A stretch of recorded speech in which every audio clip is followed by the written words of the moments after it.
Hey, Kiana. Hi, I'm here. I figured I'd turn the music off before we just like continue listening to it. Vanna just makes great music. Yeah, I'm down. I'm always down. Oh, I need to fix my brightness here. There we go. So you're not whitewashed? No, so I can't see the screen in my glasses because it drives me insane. I don't care if I blend in with snow. I've gotten used to it. So what's new with you? I am trying a thing with my Strophoris, and I hope no one chews my head off for it. I put in my extra female Tainacata in with my other pair from last year.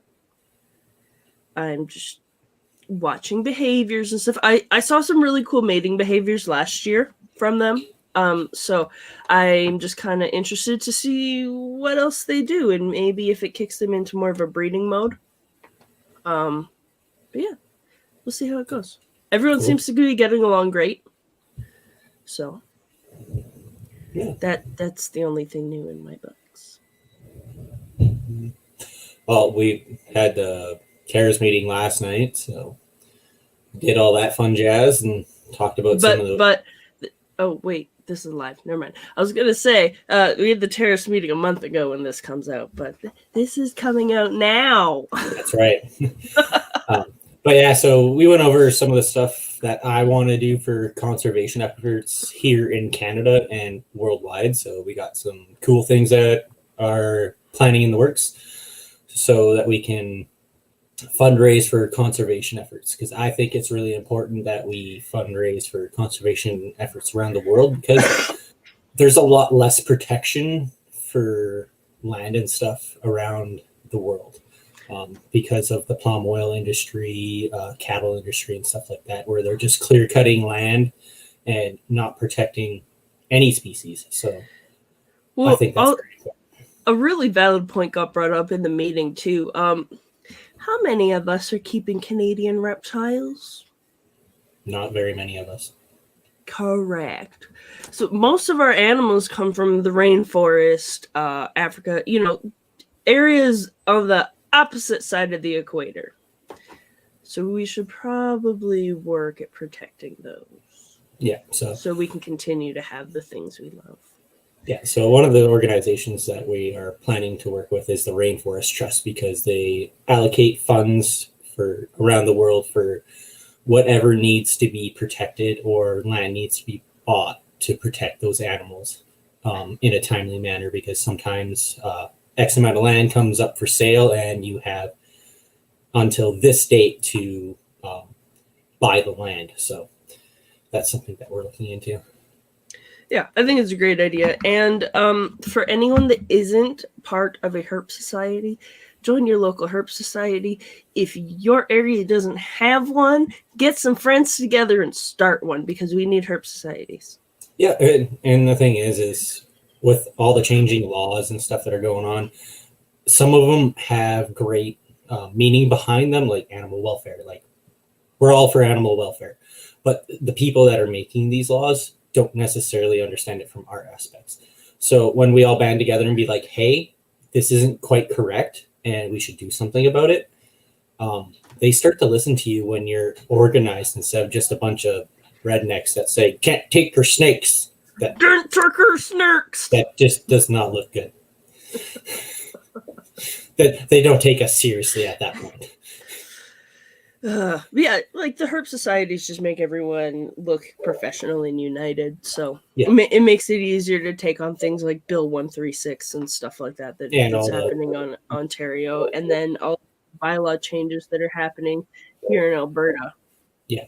So we had 7 or 8 towns trying to make redundant bylaws that we already have provincial laws for, something stupid like that. Yes, there's 8 towns that are changing, and they're kind of just doing copy and paste from 2 towns that have existing bylaws in place, and they're just mashing them together, and it makes no sense. Because it's like, no snakes over 4 feet, no pythons, or no boas. So they banned those 2 families altogether, so you can't have a sand boa that's 2 feet. And then there's some where it's like no insects or no arachnids, because they don't understand that there's CFI legislation already in place and all this other stuff, because Canada has 2 different sets of legislation. CFIA covers plants and insects, and then usually provincially there's some sort of legislation, unless it's done on a municipal level in some provinces. Is Atticus trying to help with this episode? He's probably trying to help the people that are walking in the back alley. So you're going the wrong way. Take me with you. Let's go for a walk. Yeah. Should we introduce our guest? We should, because this is at 7.5 minutes. Today we have Liam Sinclair from Reptiles and Research. Things we love. Woo. Science. Hello. Oh. Hiya. Brandon, switch me spots. But I don't want to see your face. No one else does either. Switch me spots. People know we're live anyway, so we can just probably not use that. But I like it. We had that made for us. We can try to get it smaller so it's not so like in your face. It's just the way, like, how close I sit. Hi Liam, welcome. Hello. So you run Reptiles and Research, and that's predominantly a YouTube channel? Yes, yeah. It has a Facebook and Instagram, but it's basically a YouTube channel. Yeah, I saw your Facebook wasn't like super popular. I was like, this is definitely a YouTube thing. Yeah. But I definitely wouldn't put you under the category of pet tuber, because we generally despise pet tubers. Yes. And I really like what you're putting out there. You're putting good information out, whether people agree with it or not. It's at least getting people to engage in discussion. Yeah. And that's how everything starts, with discussion. So thank you for putting that stuff out. No worries. I mean, I'm pretty much anti-pet keeper anyway, so I'm glad you said that. Do you mean pet tuber? Pet tuber, yeah, not pet keeper. Bit of a... I was like, wait a minute. Wait. Yeah, because a lot of these things that he has been posting has sparked a lot of conversation in a lot of the groups that we're in. Yeah. And conversation is great because it actually gets people thinking, and it might not be in the same sense that we're thinking about, like, hey, this is great information. Some people are thinking, well, this is utter bullshit because of the way that they've been doing things for the last X amount of time, or what they've been told by somebody. So. Yeah, I mean, the death threats are great. Yeah, it's all fun and games. Why are you getting death threats over trying to improve animal care and like exotic keeping? Money at the end of the day, isn't it? I suppose. Okay, so what got you started? Why did you start your YouTube channel? I should probably start with how I came to the hobby in general, because I really came at it from a really different angle. So my thing was that I went to college and did my animal science qualifications to be a zookeeper. I then became a zookeeper at the World Parrot Trust, and then I went to university to do a degree in animal science. Because you have to have a degree to be a head keeper or senior keeper, you're kind of stuck at those lower rungs of the ladder. So I had to go back to uni to try and progress. So at uni, my uni has an on-site zoo. So their reptile system, or what they have in place, is like really, really elaborate. So I kind of fell in love with that. But because I'm at uni and I'm doing things from my science-based background, the way that I approach learning something is to go straight to the journals and the scientific papers. So when I started getting into the hobby, the way I approached to learning things, I went straight to the science. And then when I learnt things from a science background and what is actually out there in the scientific literature, when I went and joined Facebook groups and saw what people were saying, the two things did not match whatsoever. probably made you have a little bit of a stroke. Yeah, a little bit. Yeah, I came from like obviously zoo background. Everything has to be like try and be optimal and follow the science and what's this and that. So to see everyone stating something that it just isn't true, and it's not even like it's even like up in the air whether it's true or not. There's studies saying no, we found the reverse, and the vast majority of these like known things in the hobby, it was a big shock. So when I started learning about what's on YouTube and stuff and how people are actually like absorbing information, I don't know if I'm going to name the channel, but I saw a video on YouTube. It was like top 5 reptiles that don't need UVB. That pretty much gives it away anyway. But I saw that video. It just annoyed me so much. And I just went on this massive rant on Facebook. And then, I don't know if you know Dr. Frances Baines, the lady that studies UVB and stuff. No, but I'm going to add her to my list of people. Yeah, she's very clever. She advises like all the zoos on UVB, and she wrote the paper, how much UVB to give to my reptile. Have you seen that paper? Not yet. But that's something I'm going to look up after this, that's for sure. Yeah, so basically, it's a well-known scientist that knows all the UV and stuff. She was like, well, why don't you start one and do things properly to like combat the nonsense on YouTube sort of thing. So that's what I did. I basically started the channel out of just irritation, and that's where I've been going since, just picking apart all these myths in the hobby and just pulling them apart. Oh, hang on a sec. Damn it, I wish I knew about this to watch from the beginning. Well, Ashley, this is the beginning. So you're good. Sit down, enjoy your coffee, and watch this. Yeah, it seems like there's a great big divide in a lot of the herpetoculture between academia and just keeping in general from the science side of things. Because a lot of people have been doing things for 20, 30 years a certain way, and then it just gets ingrained into people that like, hey, we don't need this.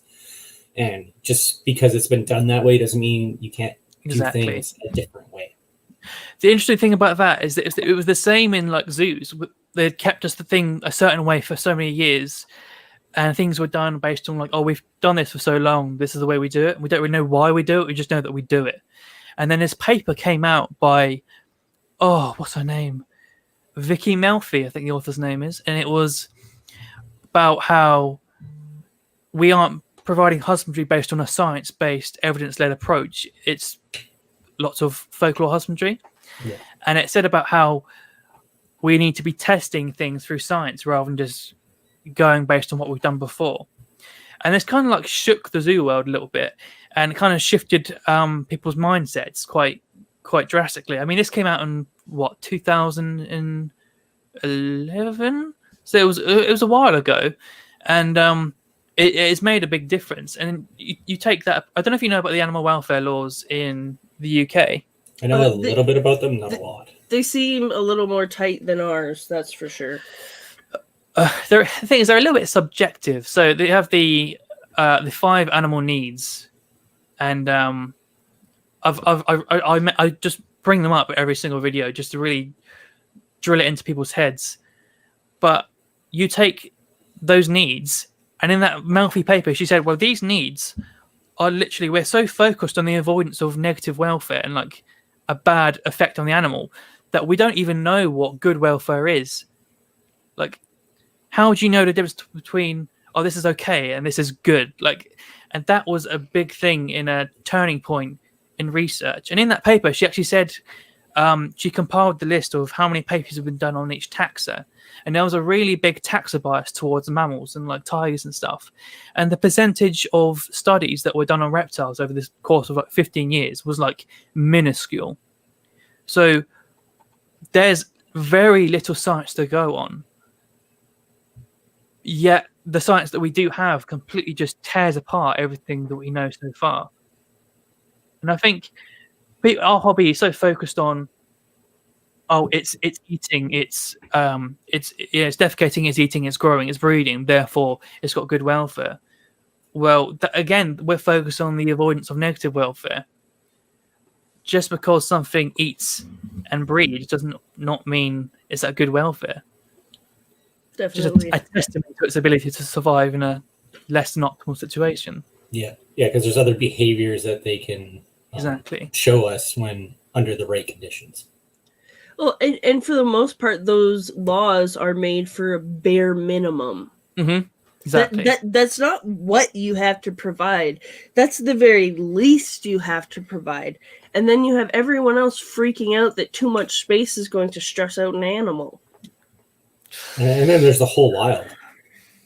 Yeah. But then they have the argument that this isn't the wild and they're not wild animals. But they're also not domesticated animals either. No, they're wild animals. Like, they're not domesticated. No. Like, we're like minimum 10,000 years away from domesticating reptiles, Exactly. We've domesticated dogs and cats for thousands and thousands and thousands of years to the point where they're not even their true wild type anymore. Wait till we domesticate reptiles. See what you're going to get. I think you can say that some animals are relatively tame, but they're not domesticated by any means. Yeah, they're tolerant. Yeah. And that, going back to saying about how, if you put it in a large enclosure, it's going to stress out. Well, if you put any vulnerable individual animal in a large open space, they're going to freak out, especially if it's a prey species. Yeah. What's interesting, though, is that studies have been done. So there was one study on, you're going to hear me quote studies all the time because this is basically all I do. I mean, that's okay. It shares knowledge with us because I've tried to read studies before and I feel like an idiot. So yeah, pretty much. Yeah. Also, that they're locked behind paywalls as well. So in my videos, I'm literally paying for these studies as well. So people are getting things for free, which I've paid for. But in this study, they in this study they took clutches of black rat snakes and they divided it into two. So they had a control group of just your standard bare minimum hide and water bowl sort of setup, and they had a enriched group where it was similar, but there were some branches to climb on. Now the results of the study is that test group that had the elaborate enriched enclosure in the same amount of time fed exact same temperature, so all variables like accounted for. Weight of the food was the same each time and everything.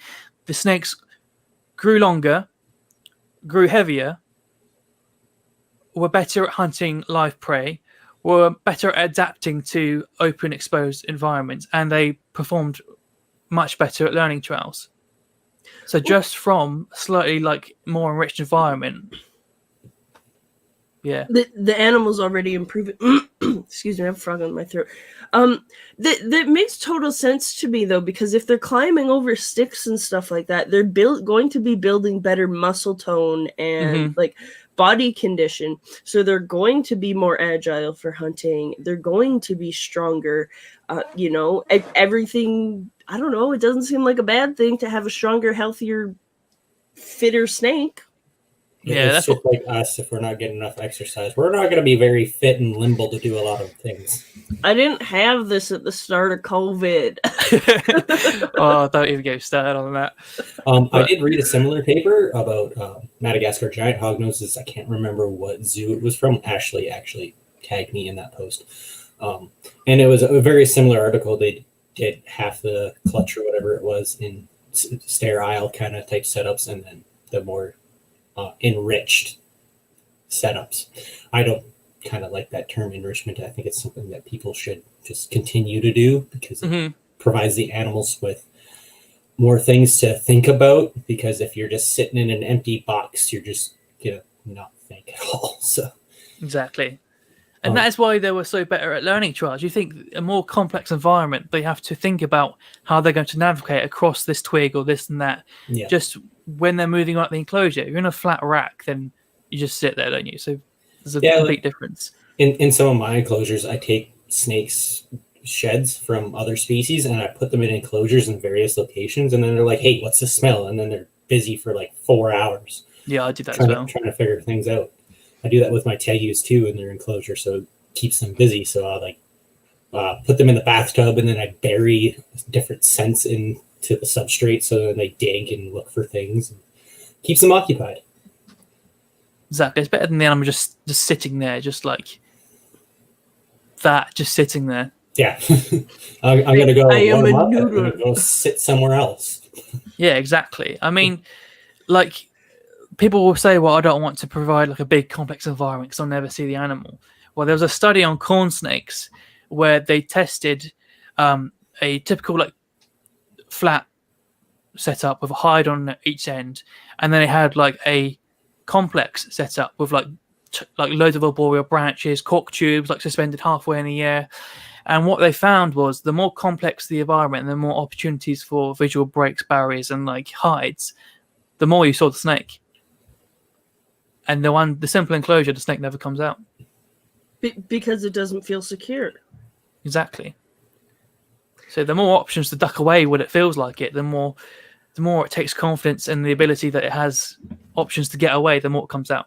Yeah, because even though they're in captivity and there's no chance of predators coming overhead, they still have that natural instinct because they're wild animals. Exactly. That a predator at some point might come overhead and try to take me. 100%. I got my king snake from a rescue type situation. He came in with a bunch of other animals that hadn't been fed in who knows how long. Like this king snake was a triangle shaped body when I got him. So I've had him in a rack since I got him, feeding him and stuff like that. And now he's nice and healthy and like proper sized. And I just got a really nice planted vivarium. I don't know. What's the word for a planted one? Enclosure, terrarium, Sure. vivarium. Yeah. I got a planted enclosure from a keeper that just moved here from BC, Mark Smith. And it's absolutely beautiful. It's just live plants. It's not bioactive. And I put the snake in it. Holy! I have never seen him like trying to dig like that before. He every night he goes and digs under this piece of moss and sleeps curled up under it, and just the natural behaviors of it. It's like a different snake.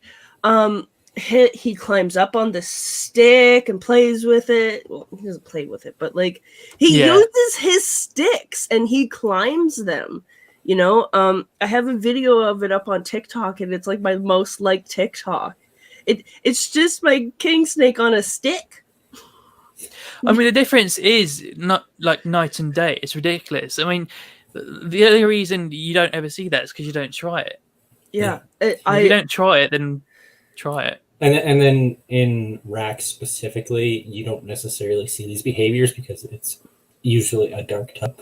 And there's not a whole lot of room to do things for these animals. Mm.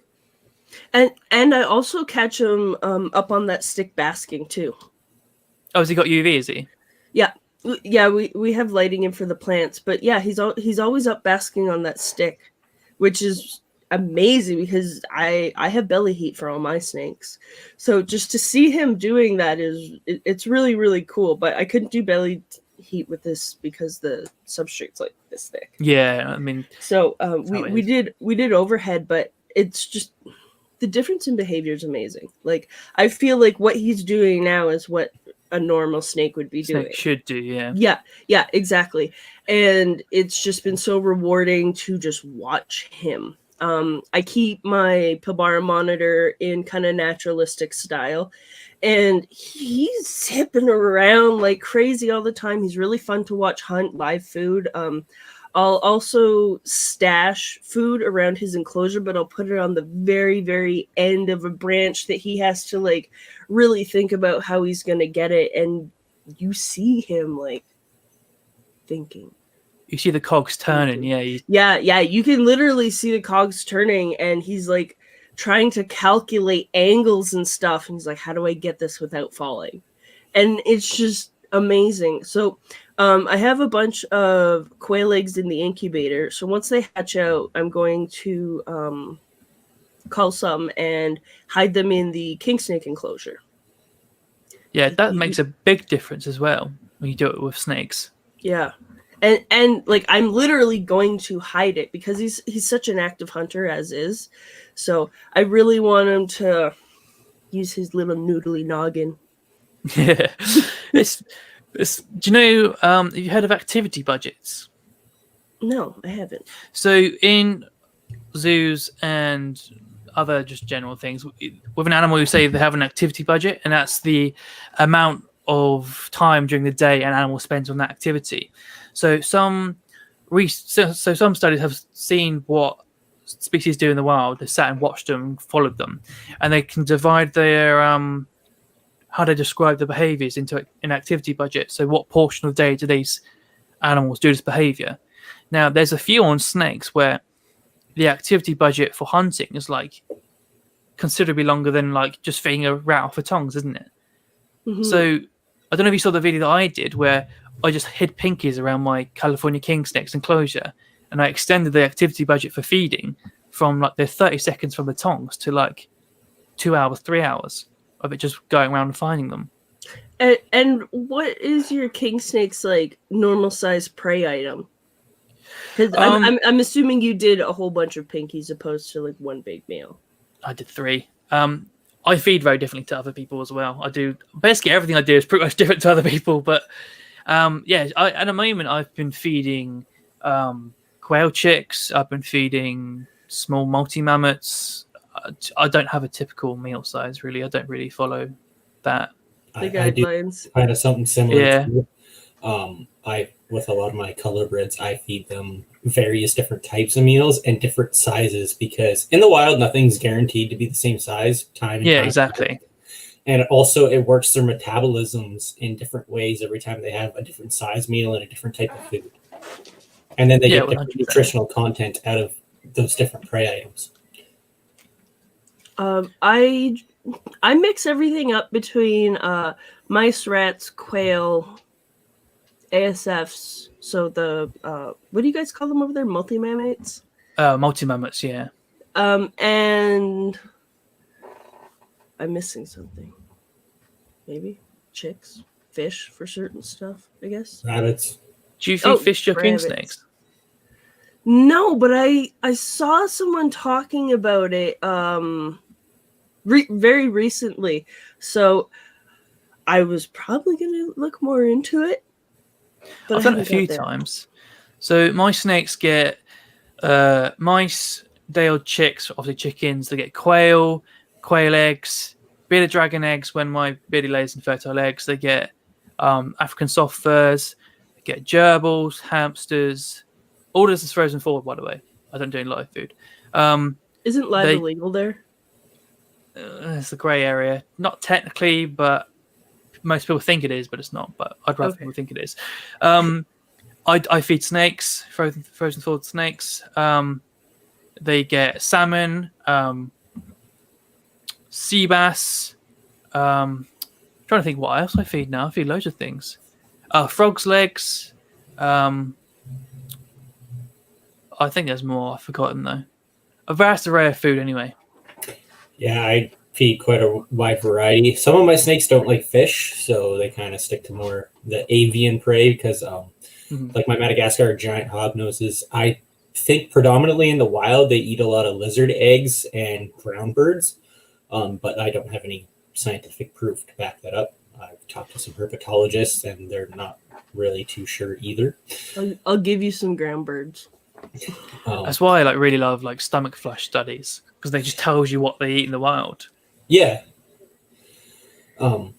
So I feed lots of stuff. I go to the Asian markets and find all the weird food that we think is weird food. So frogs' legs. I find snails and stuff too because I feed those to my tegus. I feed a bunch of different types of fish, just pretty much whatever I can find. Gerbils and hamsters and stuff are kind of harder to find here, I noticed. But there's a couple people that do breed them for feeders. Yeah. I think in Canada you're going to have a harder time finding frozen thaws, gerbils, and hamsters. If you go to a pet store saying you need a feeder hamster or something like that, they're gonna clutch their pearls and kick you out. But there are definitely some breeders that I know that breed big ass hamsters for feeders and stuff like that too. So depending on where you are, I think is going to. Yeah, I mean, pretty much quite lucky here. We've got a lot of things frozen thawed here. Well, with Canada, we're kind of influenced by the States. So it's just like rodents are the feeder of the future, which is not Well, like you can always get mice and rats for your frozen rodents, but that I think most people view it as guinea pigs and hamsters are pets, not food. Even though like a rodent is a rodent, right? And if it can contribute to your rodent eating snake having a healthy, varied diet, then what's the issue? She is on Vancouver Island. If you message the page, like the podcast page, I can ask a couple people and possibly get back to you. Yeah, I wouldn't know that. I know some people are like here in Canada, feeder lizards and feeder frogs are becoming more abundant because actually Ashley, she imports a lot of them from. Yeah, Ashley is importing so many different types of lizards and frogs to have for feeders, so that maybe some of us can work with some species that aren't ball pythons. Yeah, harder to keep species because you're trying to get them more natural prey. So like some of the snakes that I'm looking at from Madagascar, they're arboreal lizard eaters. So they're not going to take well to rodents. It's going to be too fatty. It's not going to be what they're going to want. So well, and like, be the option. What happens if you get something like an Asian vine snake, a bunch of mice? It ain't going to be good. Yeah. It'll cause a lot of organ damage because it can't process all those fats and some of that other stuff it hasn't evolved to eat. Well, and obese animals are such a huge issue in the hobby. Maybe because of all the rodent feeding that for species that aren't supposed to be on rodents. I don't know. Yeah, I mean, you're the smart one here, not me. I'm not the smart one. There's plenty of people who are smarter than me. But you're smarter than me. It's interesting that people say like only use rabbits. So what have you? Oh, is that the boa constrictor? Interestingly, boa constrictors eat lots and lots of birds. Reptiles. They eat a lot of reptiles. I don't know if you've seen the video I did about prey variety, but I used a lot of stomach flush studies. So what they've done is they've forced the snake to regurgitate in the wild, and then they've like genetically analyzed what they've been eating, and boas eat a lot of reptiles. And I think it's like 30% reptiles. Don't quote me off my head; it's in my video, but 30% reptiles. I think it was like 40% birds as well. And I think mammals was actually the smaller amount of what they ate. So well, a lot of birds and stuff like that and reptiles makes more sense because they usually are more abundant than mammals because mammals are usually hiding in burrows. So unless you're getting a species that is a burrow raider, typically they're not going to eat as much mammals. I mean, the science is there. It's just that if you haven't got that background of knowing how to...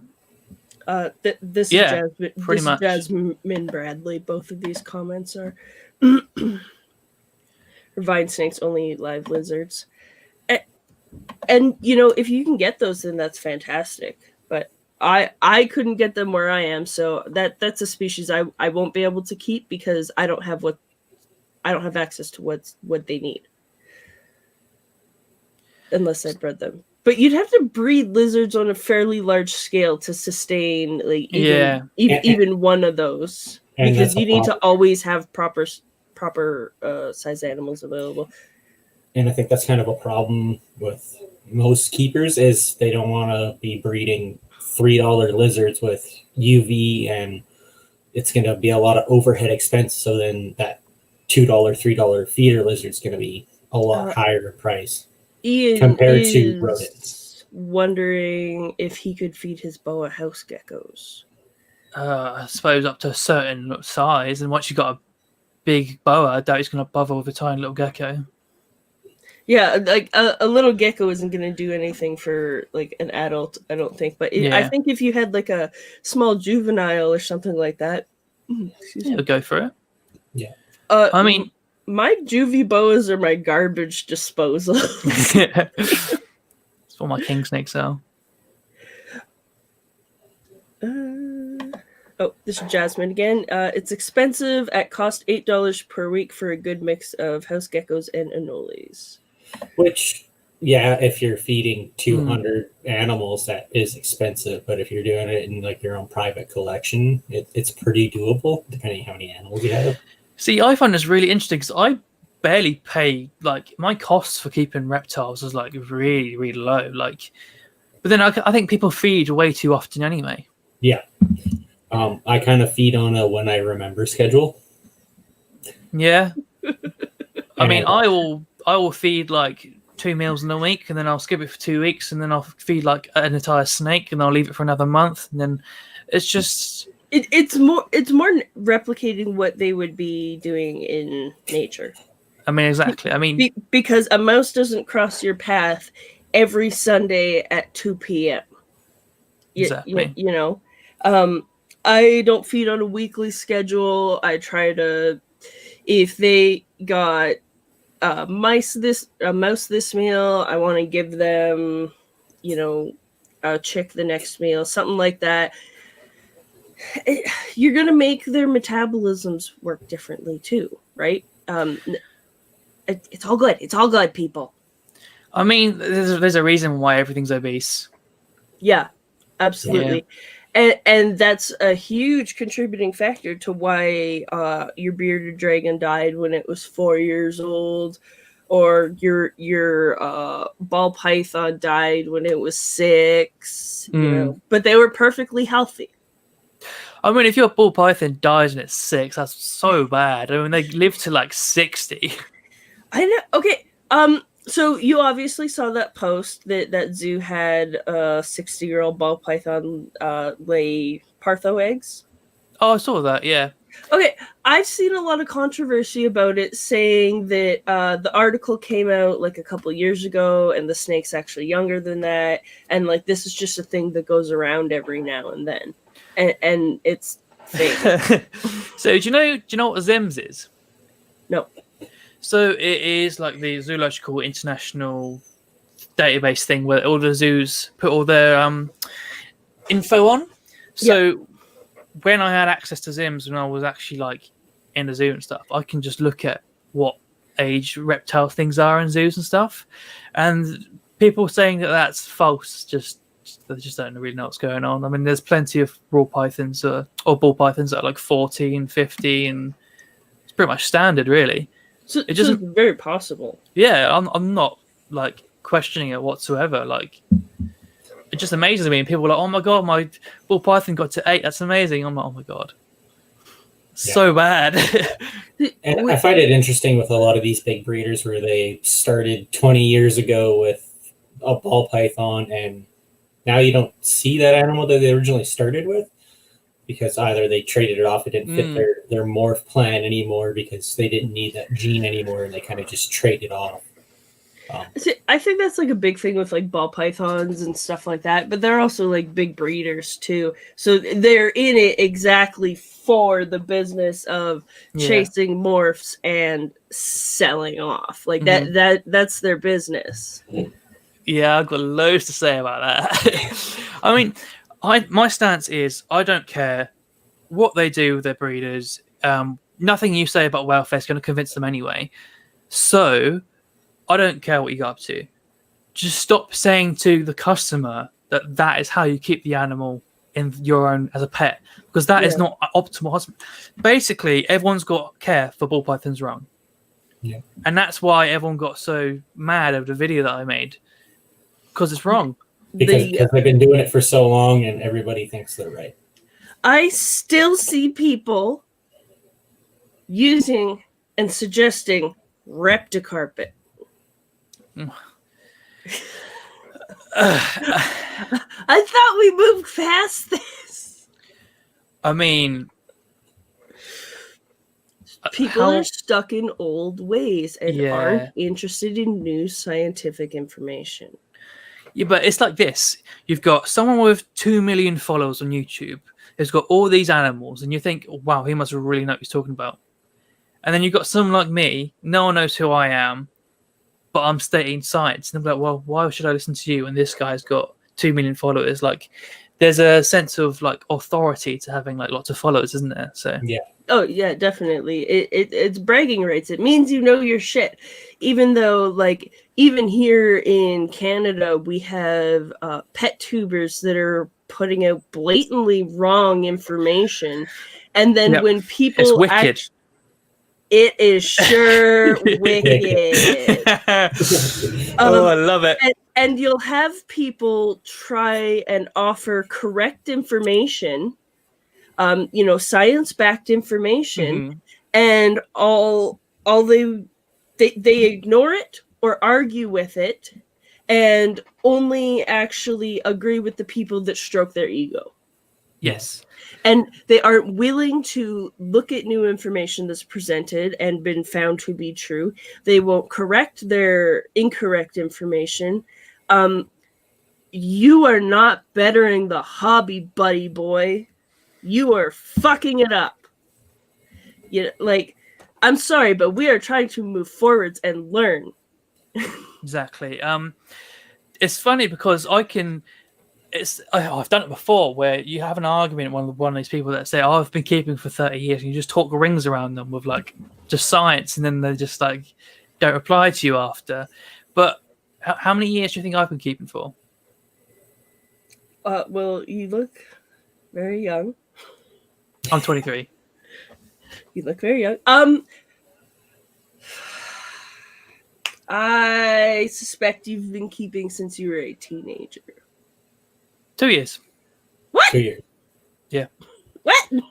I just started with on the right foot and by going to science first rather than having to.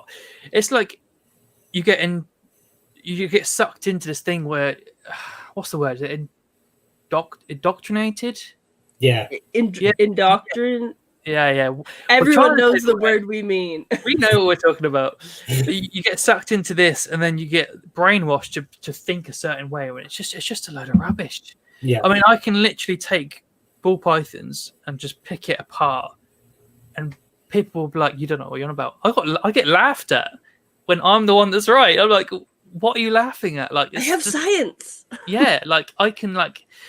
The thing is, you try to argue with logic. It's a topic which people are very much emotional about. So there was a study that came out in like the 1800s where it says if you try to argue someone's emotional belief with logic, they only dig their heels in and dig further into their emotional belief. Yeah, definitely. So it's really difficult. If I'm going to come here and say, well, science says this, this, and this, you're wrong, there's a lot of ego and a lot of emotion attached to this as well. So it really hits where it hurts, so they just dig their heels in further.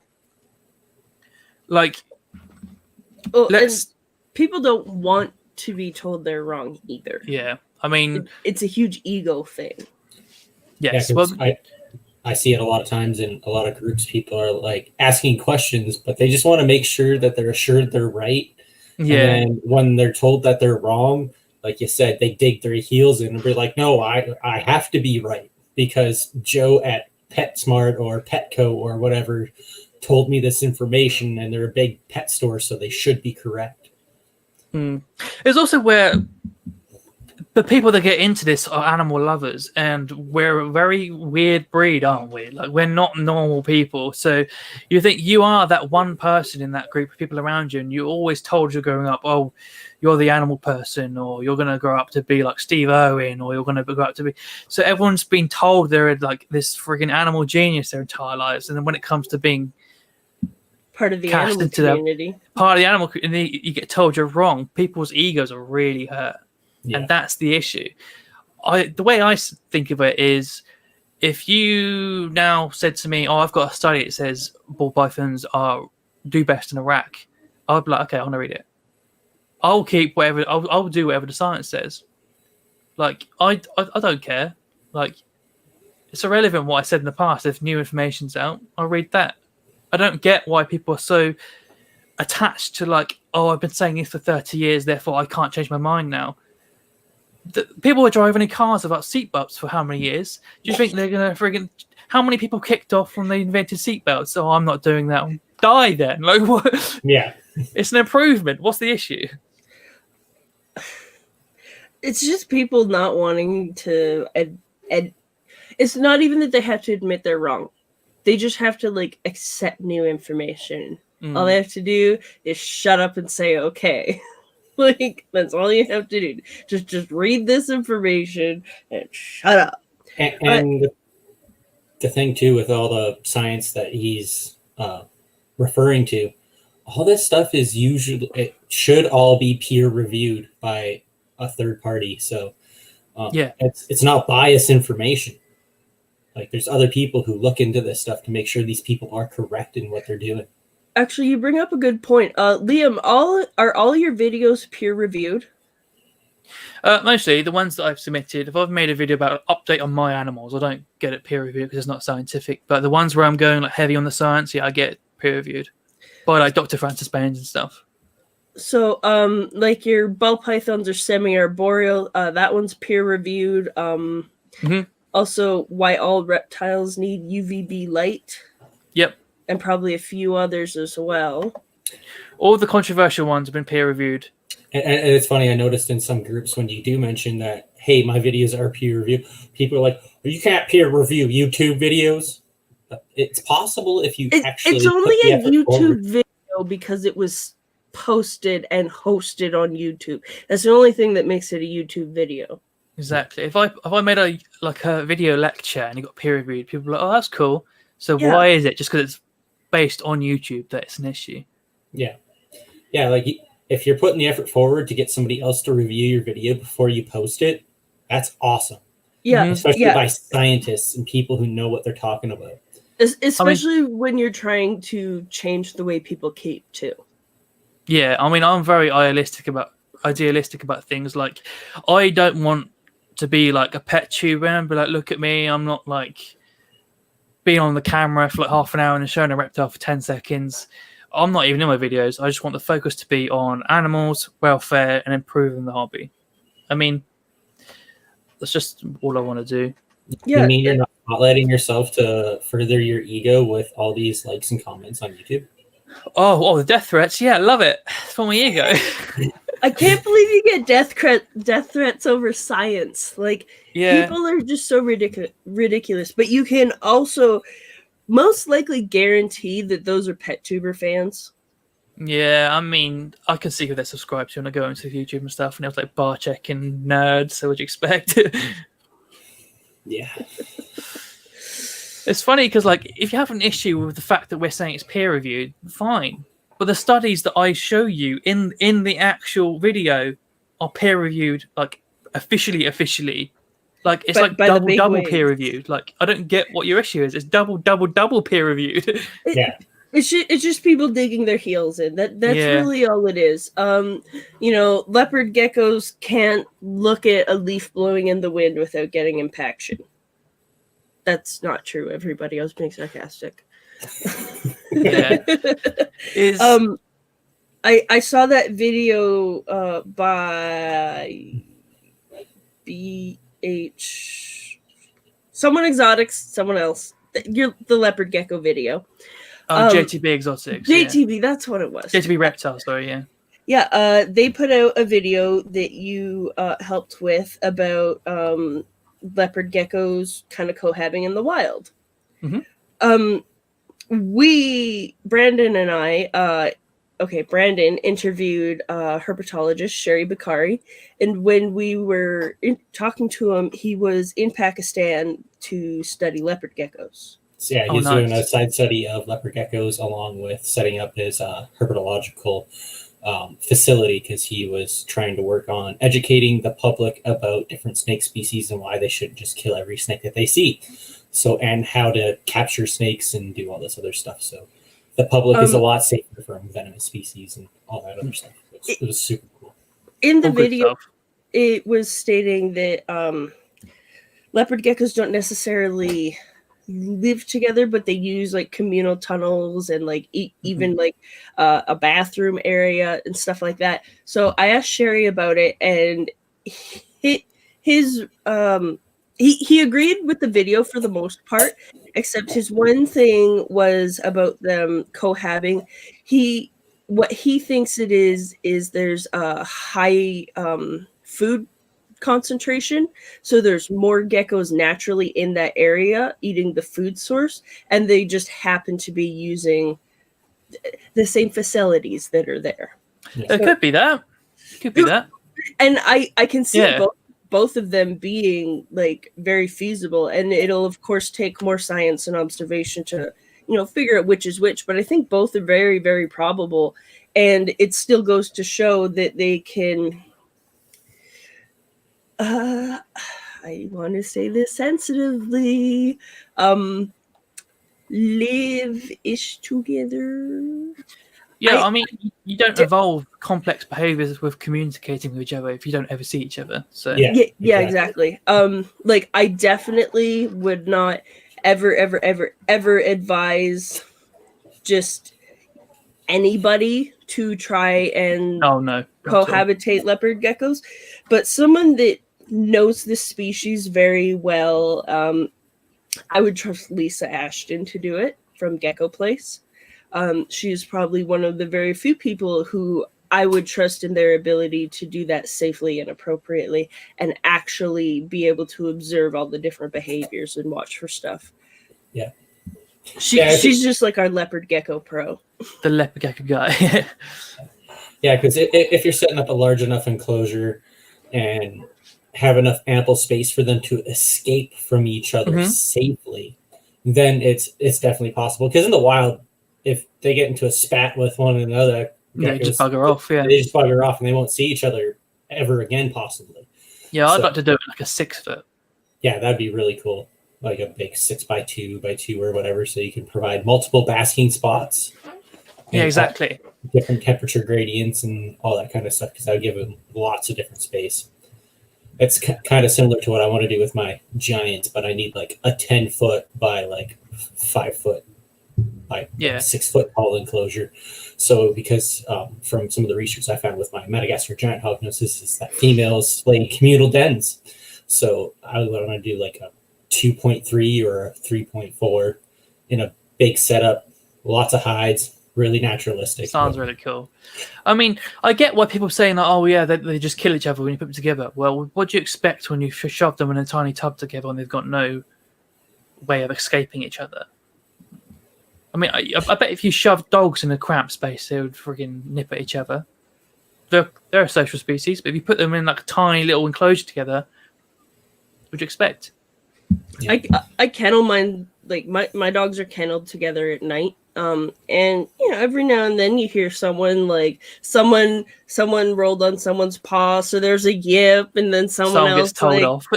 Yeah, exactly. Like they're not fighting or anything like that. It's just like hey, it's that social aspect.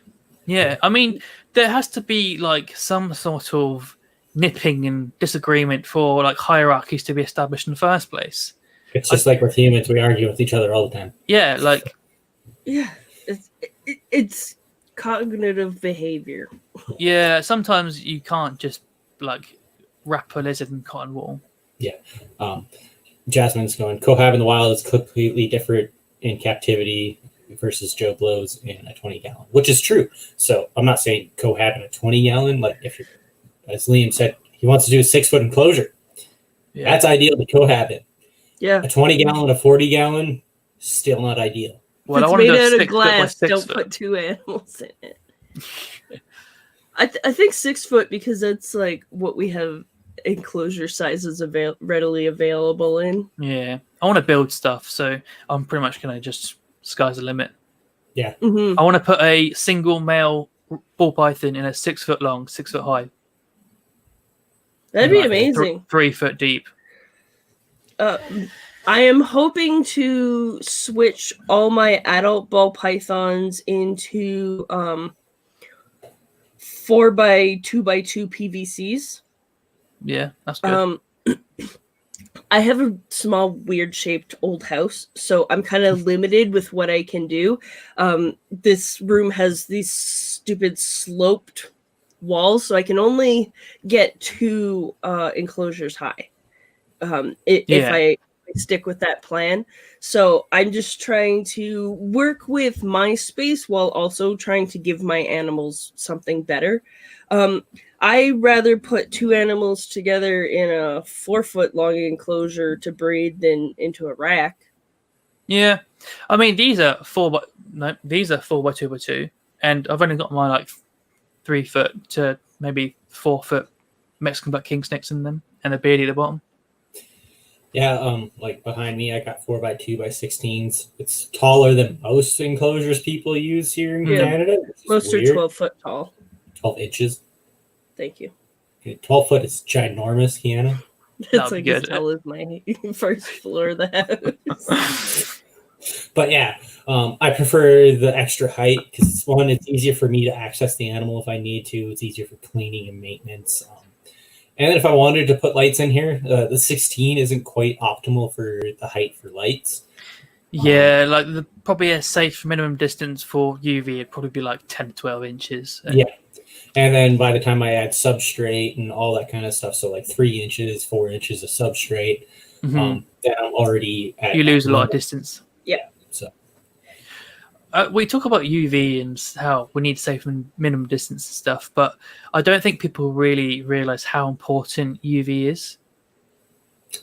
I agree. Like when I say snakes need it, I mean that they need it. Like every single study, like science. How sciencey are we going? Right. So in the D3 cycle, in the blood plasma, there is 25 hydroxyvitamin D.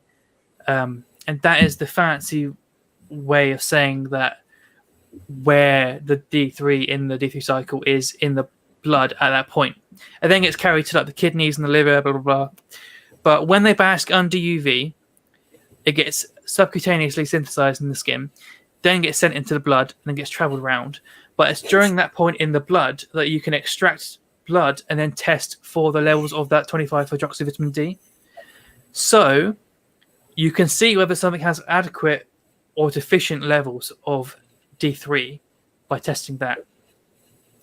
Every single snake study so far that hasn't had issues with it, every snake tested has been, the levels have spiked after they've been given UVB. The interesting thing about that is with D3 and UVB, there's a cutoff point to stop them going into hypervitaminosis. So they can't OD from D3 from UV basically. So there's a cutoff point at where they're at like adequate levels or optimal levels. So if you've got a significant spike in D3 after they've been given UV, that would mean that they were deficient in D3. If you had already like good enough levels of D3 from frozen or like live, whatever, rodent prey, then you'd see it like rise a little bit because they've just topped off and then it would level off again because they're already at that amount, right? But considering it's a massive spike, they're deficient in D3. Every single one done so far. The only ones that didn't was a study done on ball pythons where they did it on a dead ball python, and a study on a gravid female, which was probably the elevated D3 levels because of the eggs. But every single study, like corns, Burmese pythons, like every single time it's been a significant spike. I did see there was pictures, I'm not sure if it was an actual study, a little while ago about the bone density in some snakes that didn't receive UV and snakes that did. And the visual, just from the picture, there was quite a difference in the bone density. So that's also kind of something I'm interested into. But blood screening also tells us a lot too. Yeah, absolutely.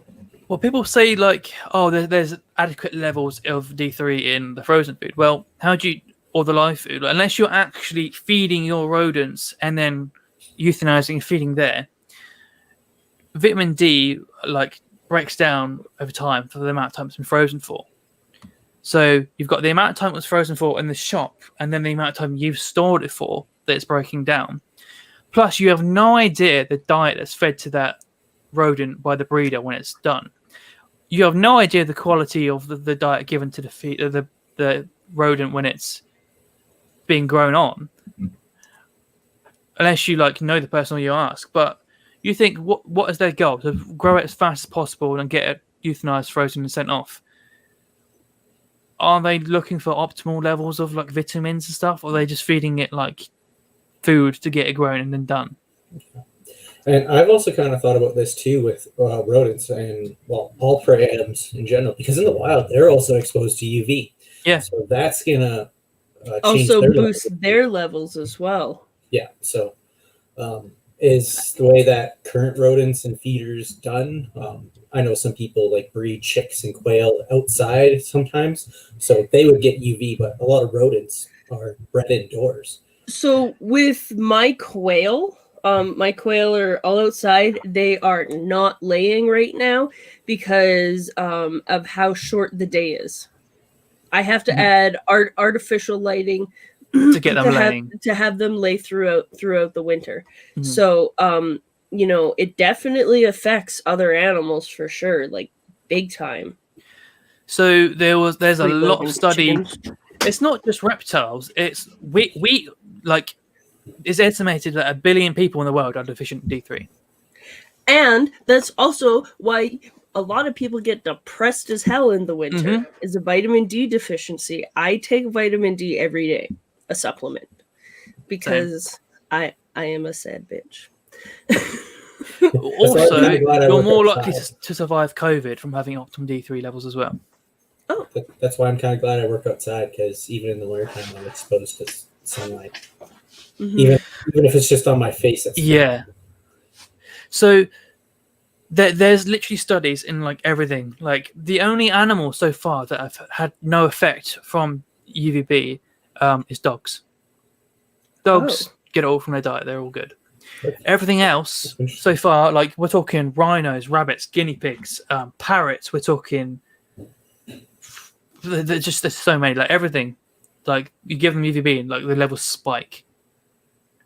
I don't get why people are so against using UVB for their reptiles when, like, you have to. No one knows the amount of D3 to give to a reptile because there's no studies done, and you can't say, "Oh, I know this per species, per pound of body weight, per this amount of supplement." You don't know, so just give them UV, let them get on with it, and you don't even have to think about it. You're never going to have a vitamin D deficiency. You're done. Like, I don't get what the issue is. But it's just not even just the D3 cycle. Like royal pythons and boas both have the cones to see into the ultraviolet spectrum. So I don't know if you played like a video game where like an item like highlights and like it glows or something. That's how they see. They see like urine reflects UV like that, and they'll see prey items like that, and they'll see other royals or boas as well to like find mates and stuff. So they see in this whole other realm. So if you haven't got UV on your ball python or your boa, then they're effectively colorblind. They can't even see the full visual range. That's interesting. That is very interesting. And it makes a massive difference to how they feed as well. People always say like, "Oh, I can't get my snake feeding." They knew in the 60s, there's a study in the 60s that said these non-feeding snakes, give it UVB, next day they're all smashing it. I like that because like a lot of the times people are like, "Oh, my bell python's not eating," and they're keeping it at like 70 degrees. Yeah, and people go, "Well, it's usually your husbandry," but currently husbandry does not include UV for most people. I think it's also a cost factor for most people, which is very strange because a lot of people get bearded dragons. They're going to buy UV because it needs it. Yeah, but when it comes to snakes, UV, don't worry about it. And people are like really dead set against it. I do not see an issue with providing an animal with an extra light bulb that may be beneficial to them, even if they want to say, "Well, we don't 100% know." Okay, fine. I'll try it and let you know. Well, if something can possibly be beneficial towards my animal, why don't I want to try it? Well, the thing is there's UV out in the wild, so it's not going to harm them whether you put it on them or not. With my Stropharis, I've read all the care sheets and everything that are online, and it says UVB is optional. Why? These geckos are out all the time. They sleep out in the open. They don't sleep hidden away. They're visible at all times. If they're sleeping out in the open in the enclosure, I think they're going to sleep out in the open in the wild, or like on a branch facing the sun, right? Yeah. They're still exactly. going to be getting that UVB. You know, there was a study done where like tokays would sleep with like their foot hanging out or the tip of their tail basking, hanging out. Yeah, so they still get that exposure to UVB. Yeah. And I don't know. I think cryptic I'll just basking offer is it. really, really hard for people to understand. The way I try to explain it is, let's say you fall asleep at the beach. You're going to wake up burnt. Like, you're not going to not burn when you're asleep. Yeah. Like, just because you aren't conscious doesn't mean that you're not under UV. Yeah. I have a lot of diurnal snakes, so throughout the day, they're seeing a lot of UV light. Yeah. Even though like there's a lot of trees and a lot of coverage, when there isn't all that coverage, there's going to be quite a bit of UV exposure. And I think a lot of the times too is people are afraid of using the wrong bulb too, because there's a lot of different types of bulbs depending on what species you have. It is quite difficult, to be fair. I mean, I have made a video on that, but it's being peer reviewed, so it won't be out for a while. Oh, that's a good question. That's what holds me back. I've got to wait for it to get the green light. Brittany says, what is a good way to keep them from a burn risk with bulbs? Because mesh gets hot. Yeah, those like lamp protectors, they're metal. They're going to get just as hot, aren't they? Mine don't get hot. Like your It depends how Cage light guards. guards? Yeah, the cage guards, I don't get hot. Yeah. Yeah, Really? it depends Okay. how far away they are from the bulb. If it's like right up against the bulb, Well, if you've got it touching the bulb, it's going to get really hot. But yeah. If it's a fair distance away, it's still going to get warm, but it's not going to get hot. To the Okay. extent that it's going to burn the animal. I've never used them because like I just kind of assumed that they would also get hot, and I just didn't understand how that was like beneficial to like protect the animal. they're like coated in something as well. I don't know what it is. Okay. I also live in like a hick town that doesn't have reptile supplies. Oh, right. I hate that. But like even metabolism, like UVB, like it sends your metabolism through the roof. Just, like people would like even like in the summer when you realize that you get hungrier during the summer, don't you? Yeah. Because your metabolism is like ramping up because you're under UV and stuff. Yeah, under UV, So heat. it literally has More such active generally. yeah, exactly. Such a profound effect on like every aspect of the animal. Like I don't know if you know Reptile Mountain TV, TC Houston, he breeds skinks. No. He's a skink breeder, and he says he gets like everyone gets a stillborn because that's just how it is. He says since he started using UVB, guess how many stillborns he's had? Zero. Zero. Wow. Makes a massive difference to the healthy animal. Well, that makes sense because they're getting more of nutrition and the vitamins and all that stuff that they are able to process better with the additional UV. Well, and they're live bearing too. So obviously the fetus, is it still called a fetus in reptiles? Whatever, lizard baby internal. Yeah, it's kind of lizard baby. It's going to be getting all that UVB, like. Yeah, that D3 is going to transfer. Yeah, and I don't know. I think I would assume that an egg-laying species needs more UVB and D3. I mean, it's only going to be a benefit. I mean, thing is though, you have a constant supply in the enclosure. If they want it, they sit under it. If they don't, they move away. It's as simple as that. It's like a water bulb, essentially. They'll drink if they want to. If they don't, they don't. They don't drink.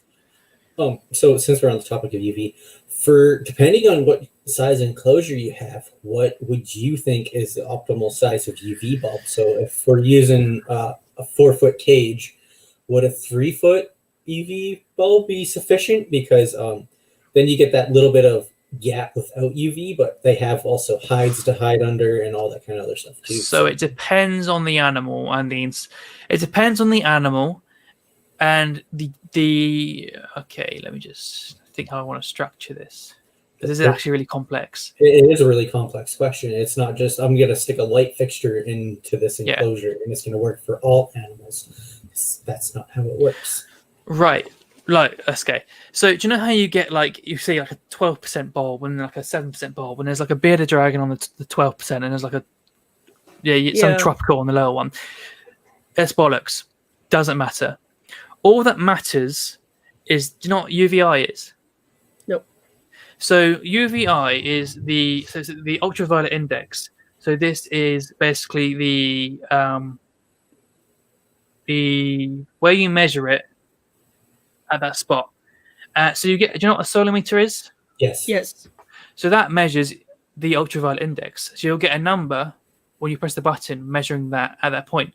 Now they actually measure it at a I'm going to say like really scientific jargon I was going to on about, but so they basically measure UVB in a way that's really close to how it occurs in D3 synthesis.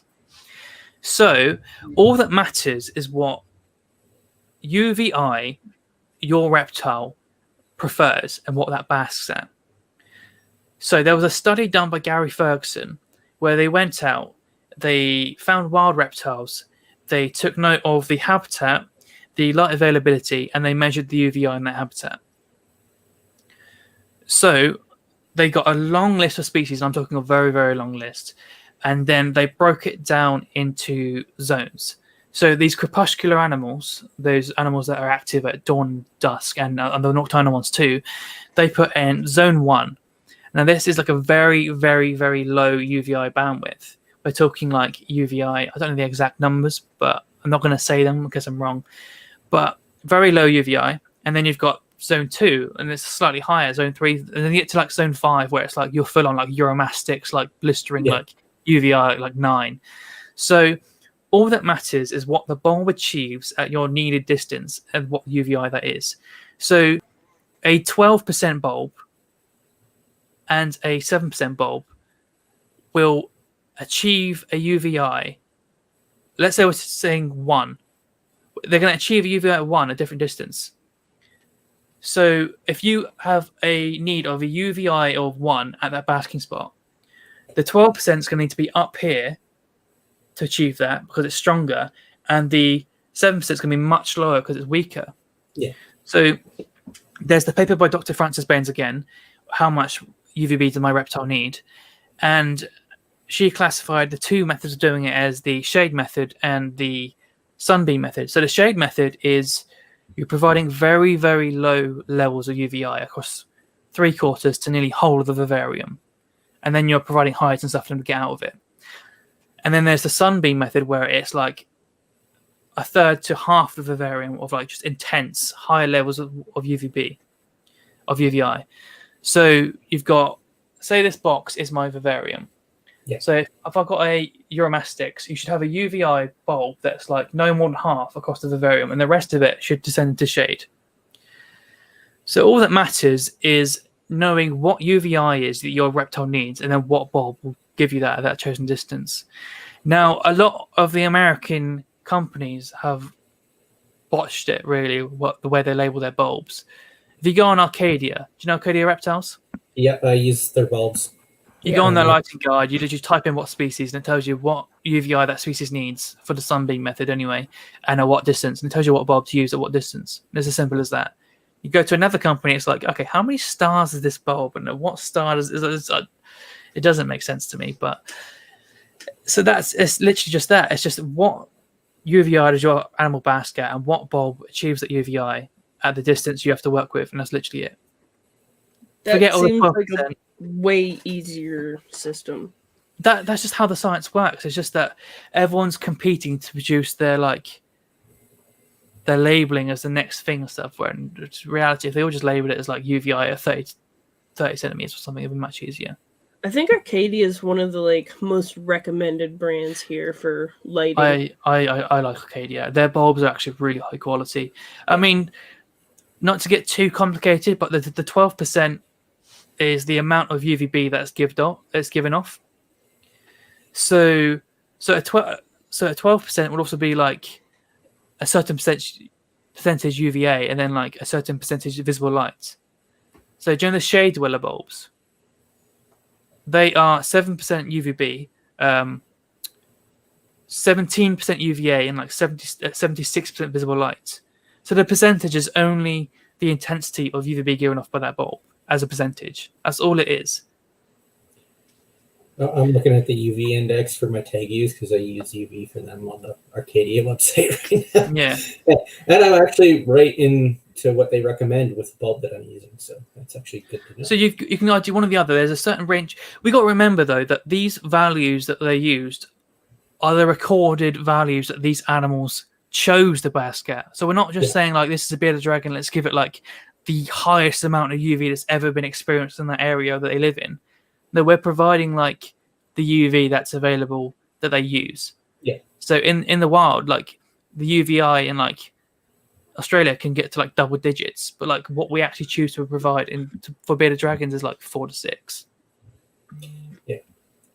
Yeah. It's like with my tag use setup, I run a 3-foot UV bulb with my basking lights, and then I don't run UV in the rest of the enclosure. So they have the option to bask with the UV light, but sometimes I notice they're off to the side just getting the UV exposure on its own. Yeah. So because my basking platform for them is 24 by 45 inches. So it's a pretty large basking platform with multiple lights because you want to evenly heat up a large lizard. Not just use a small light bulb and burn the ever-living shit out of it. Floodlights, not spotlights. Yes, I use the Arcadia deep heat projector in the middle, and then I use 2 par 38, and then I use the Arcadia 12% bulb, which is a 3-foot. Comment from Ashley here. I always use the Arcadia 12 to 14% UVB unless it's a dense forest species, then 6%.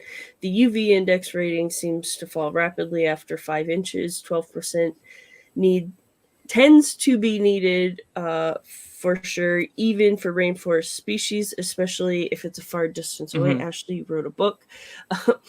This way, the snakes can get adequate UVB regardless and don't have to rely on being high up and vulnerable. My dendrophis... Sorry, Ashley, you can smack me later. Are all about 12% UVB. It ends up reading in zone 3 or so where they sit most. My Malpolons sit right up in... I can't see it. Can't see it. The rest of her comment disappeared. I don't know. Hang on.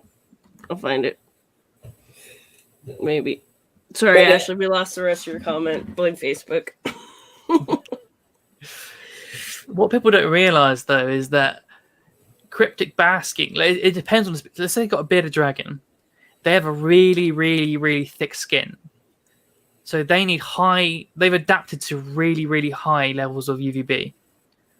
So they've got lots of protection against high levels, but they absorb that because they get those high levels. Let's say you've got a leopard gecko. They've got that really thick, thin skin, haven't they? Mm-hmm. Yeah, that's like because really thin. Yeah, that's because they've adapted to like really, really low levels of UVI, should I say. And their skin is thinner to make use of those lower levels. It goes through easier. Yeah. That's interesting, especially because they're in such a like hot, sunny environment too.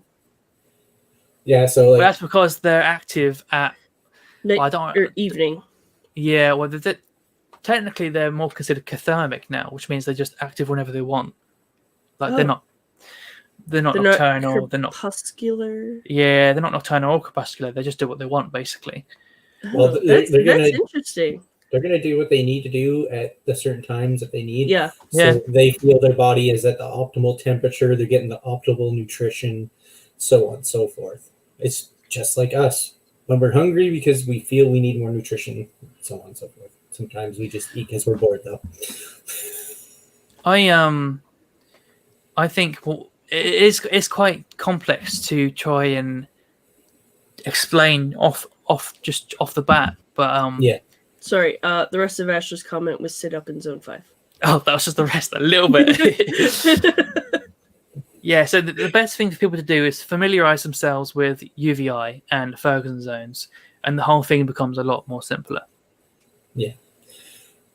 Yeah, it's very interesting because, like, if now that you mentioned the different thicknesses of skins and stuff like that, like lots of gecko I species, didn't even think of that before. lots of gecko species that are arboreal, they have really thin, fragile skin. Mhm. So with all that tree coverage, they're not going to get a whole lot of UV. So when it's available, you want that to be able to be absorbed really fast. Exactly. So that they don't have to be exposed really long for predators and then so on and so forth. Or cook that- themselves in the Yeah, 50-degree so climate. that makes a lot of sense. Mm-hmm. I mean, like, not even UVB. Most people get heating wrong as well. Like, if I started talking about the electromagnetic spectrum of light, people just like switch off. But how detailed do we want to go? We can go as detailed as you want. We just did a live on transgenic quail. Oh wow! Oh, is that the dinosaur one? Yeah, Yes. and he got super sciencey, and And Smile and wave, boys. Smile and wave. and we just recorded an episode about genetics and ball pythons and reptiles in general, so that was also pretty sciencey. that comes So- out in 2 weeks, everybody. Yes, after I post the next episode. Yeah, So- the episode that comes out tomorrow is on venomous, guys. Canadian keeping. venomous. Spicy. Yeah, so it's because Canadian venomous keeping is a lot different than American, and I'm not sure how. It's essentially unregulated, and the hobby polices itself. And personally, I think they seem to be doing a good job because you don't hear much about them ever. So it's a very slippery slope here because half the country is no venomous, and then the other half of the country is the Wild West. Well, no, not true. The other half, it depends on municipality. Yes, but like if it's legal, there's no regulations there. It's the Wild West. You can do whatever the hell you want. Yeah, you win there. I don't know. It's interesting. I think they do a pretty good job because we never hear about them fucking up. So that's all I care about. Yeah, exactly. If you have the bitey stuff, don't ruin it. So let's dive into the science of lighting and what we Right. know. So people think of things like people think of lighting and heating as separate things, when actually it's on the exact same spectrum. So the electromagnetic spectrum of light is all measured in nanometers. So you've got. So let's say I'm trying to use my actual like camera as like a visual thing. Let's say I've got to do it backwards here. So let's say this is 0 up here. Wait, no, up here. That's 0. Yeah. So it's 0 to 400 nanometers. That is the ultraviolet spectrum. Okay. Then 400 to 700 is visible light, and then 700 onwards it just tails off into like 3000 something is infrared. And that is what we typically associate with heat. So basically, if you want to think about care as this way, is you want to feel that spectrum. So you want to feel the UVA and UVB part of that spectrum. You want to feel the visible light part of that spectrum. And that's why I have, Arcadia Jungle Dawn LEDs, because they fill that entire spectrum. So I've got my UVB and UVA sorted. I've got the spectrum field. Now, the heating part, which is the infrared radiation, you've got near infrared, which is the closest to 700 nanometers, and then it tails off to far infrared, which is like the 3000, etc. Now, it gets really complicated, but you can also make things simpler by saying it's infrared A, B, and C. So infrared A is like the near infrared, and C is the far infrared. Now, different heat is different in that spectrum. So let's say we have a heat bulb, just your typical halogen bulb, that produces lots of infrared A and some infrared B and a tiny amount of infrared C. That is the closest so far that we have to replicating heat from the sun. The sun is very similar, where it produces lots of visible light, obviously UV, lots of infrared A, bit of infrared B, and like barely any infrared C. So infrared A is radiation. So infrared A is that tingly feeling you get when you're out in the sun. That's that feeling when you're out in the sun and you feel that tingly feeling on your skin. That's infrared A. Yeah, that tingly feeling and that kind of like deep tissue. Warmth. Yeah, and it feels nice. Yeah. So infrared C is Are just... either of you as pale as I am? Because it does not feel nice. See, that's the ultraviolet B burning you, not the infrared. I got a 2nd degree sunburn and blistered while using sunscreen because of this glowy white complexion. My doctor literally asked me not to go outside for the rest of the summer because it was the 2nd time I did it. Ouch. This summer. I'm too white for summer. So you got your, let's say, belly heat. Belly heat is infrared C only. So that only produces infrared C via conduction and convection. So convection is heating those air molecules, which is why the air in that area heats up. It's lacking radiation. So what actually happens in nature is that the sun radiates on the environment. The infrared A and B will radiate on a rock or a tree or whatever, the soil, water, anything. That will be absorbed. And then it'll be re-radiated later at a longer wavelength. And that's why the rocks are hot to the touch. That hot touch is infrared C, belly heats. But it's not infrared A. It's not radiation. Okay. So the interesting thing is the most efficient form of heat you can provide to a snake or any reptile is infrared A. So I don't know the numbers off by heart, but I think it's when this heat penetrates the skin or scales, infrared C penetrates like 2 millimeters, whereas infrared A penetrates like, I don't know if it's 8 or 11, much deeper than infrared C. Yeah. So that radiation reaches the blood vessels and it actually warms the blood. And then that warmed blood gets pumped around the body. Yeah. So what you're actually happening is a heat bulb warms a reptile to the very core. It helps with digestion and all of that. But a heat mat, heat barely passes the scales. 2 millimeters, and that's it.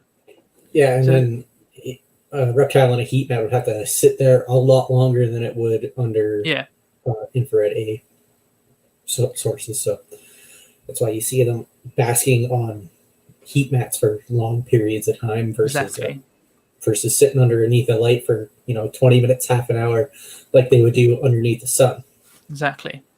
So that's why at night there's only infrared C about, because all those rocks and logs and earth and everything, they're releasing the energy they've been storing throughout the day. So now it's only infrared C at night. So when you're only providing a heat mat, you're providing nighttime heat constantly. That's very interesting because with the US and a lot here in Canada, heat mats, one, are really cheap. So you can get heat mate for like $6 a foot. So it costs you like $12 to set up heat for your enclosure and then thermostats and all that kind of fun stuff. So it's relatively cheap and people like cheap, but that means you're not heating your animals thoroughly. Everyone in the comments tell me if you're hearing Brandon okay. I just got a message that someone can't hear him. No, I can hear him. Yeah, like he sounds great to me. It's just I just got a message saying that like they can't hear him. If you're in the comments, tell me if you can hear Brandon. Maybe I'm getting the same messages. No, it's from Tyler. It was me messaging you. I don't know. No one's saying they can't hear you, so use your listening ears, Tyler. Oh, Kayla said it sounds good. Cool. Okay, Because like I know Arcadia came out with the deep heat projectors, which is supposed to be infrared A and B. So then if you're using like large heat rocks and stuff like that, Yeah. that'll help you produce the infrared C overnight because the rock's going to retain that heat and then slowly give it off. I agree and disagree with that. So, do you know who Roman Moraine is? No. So he's tested the bulbs and he's published the percentages that each of these things gave off. So the carbon filament lamps, which is what the deep heat projector is near enough 50-50 infrared B and infrared C. There's a little tiny sliver of infrared A. Okay. So the closest we are to replicating the sun is a heat bulb. And the thing go ahead. That's very interesting because they advertise that in their ads for the bulbs. So yeah, it does add to the infrared B levels during the day, but I personally don't use them. So if you think about what happens in nature, it is just this infrared A and infrared B beaming down during the day. So you've got your heat bulb that does that too. That heats the rocks. If you've got rocks in your enclosure, put them underneath the basking spot. That absorbs all that radiation and then radiates as infrared C. So now you've got the radiation and the belly heat just by having the bulb. You don't need the heat mat. And then when the timer goes off and your bulbs and everything goes off, those rocks carry on giving belly heat throughout the night. Like, I've got my heat up here. When it's at like 30-degree hotspot, it gets to like, my lights go off at like 8 p.m. I might check it at like 2 a.m. in the morning and it's still like 20, 26 degrees. I have a whole bunch of slate tile in my, not slate tile, but like pieces of slate in my monitor's enclosure, and he's from Australia. He likes it toasty. Excuse me, but his rocks radiate heat for hours after the lights go out, and he has a little crevice that he crawls in and sleeps in. So he has a nice insulated little den. But, he still has that heat provided to him that those rocks absorbed all day. Exactly. I mean, there's a reason why people say like nocturnal snakes or crepuscular snakes don't need like daytime heat. Well, what do you think is available in the morning when they're basking under the sun? Yeah. And it's not even that. So there's replicating what happens on nature in that entire heat cycle as well. But there's also studies on the benefit of like infrared A as well. There's studies on fruit fly and like rodents and lots of other things where the animals live longer just by having access to that infrared A. And we're talking like 155% like increase in like life expectancy. Wow. That's huge. Like huge.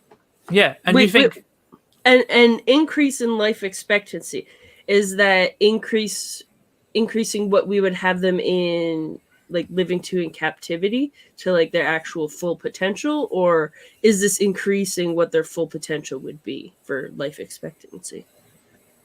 So it's not comparison to the wild, it is just increasing what their potential is in captivity. So when you think about why these ball pythons are living to like 40, 50, 60 in zoos, all the heat bulbs and UV and stuff, and why they're only living to 8 in a rack in Barczyk's collection, starts to all come together now, doesn't it? Yeah. It makes you really Brian. Yeah, I just say names. I don't care. This is why I'm getting death threats. I don't know. I think people do need to be like called out on their bullshit though. Like if I'm keeping wrong, tell me, because like I care about these animals and I want to know that I'm fucking up, and the because I want to improve it. And it's not just say I'm wrong. Show me the science. Yeah, I mean, if someone comes out with a paper stating the opposite, I'll just read it. Like I don't. Just follow the science. Yeah. It's so weird. You think this is an argument of biology, yet we aren't relying on science, which biology is, to like make our decisions. It's so weird. Yeah. See, that's why we Brandon and I just try to talk to people like you that understand the science so that we can understand the science. To be fair, papers are really hard to like read. Well, we talked to paleoherpetologist. Yeah. Mm-hmm. That's fantastic. Like, I learned so much, absolutely so much, and how like ancient reptiles affected current reptiles. Like it was really cool. So yeah, and like I'll chase science. Gotten some documents from Dr. Fry, and it's like lots of jargon that we didn't comprehend, but we still read it anyway. To read a paper from Dr. Fry that he has sent me most of them that he has written on venom, I need a separate dictionary to translate every second to third word. And it's only because I don't have a science background that I don't understand what this stuff means. But I can go look at this stuff up and then come back to the article, but there's so much stuff that I don't know what it is that like I'm not ready yet to read those papers because it's too much back and forth for the paper to make sense by the end of it.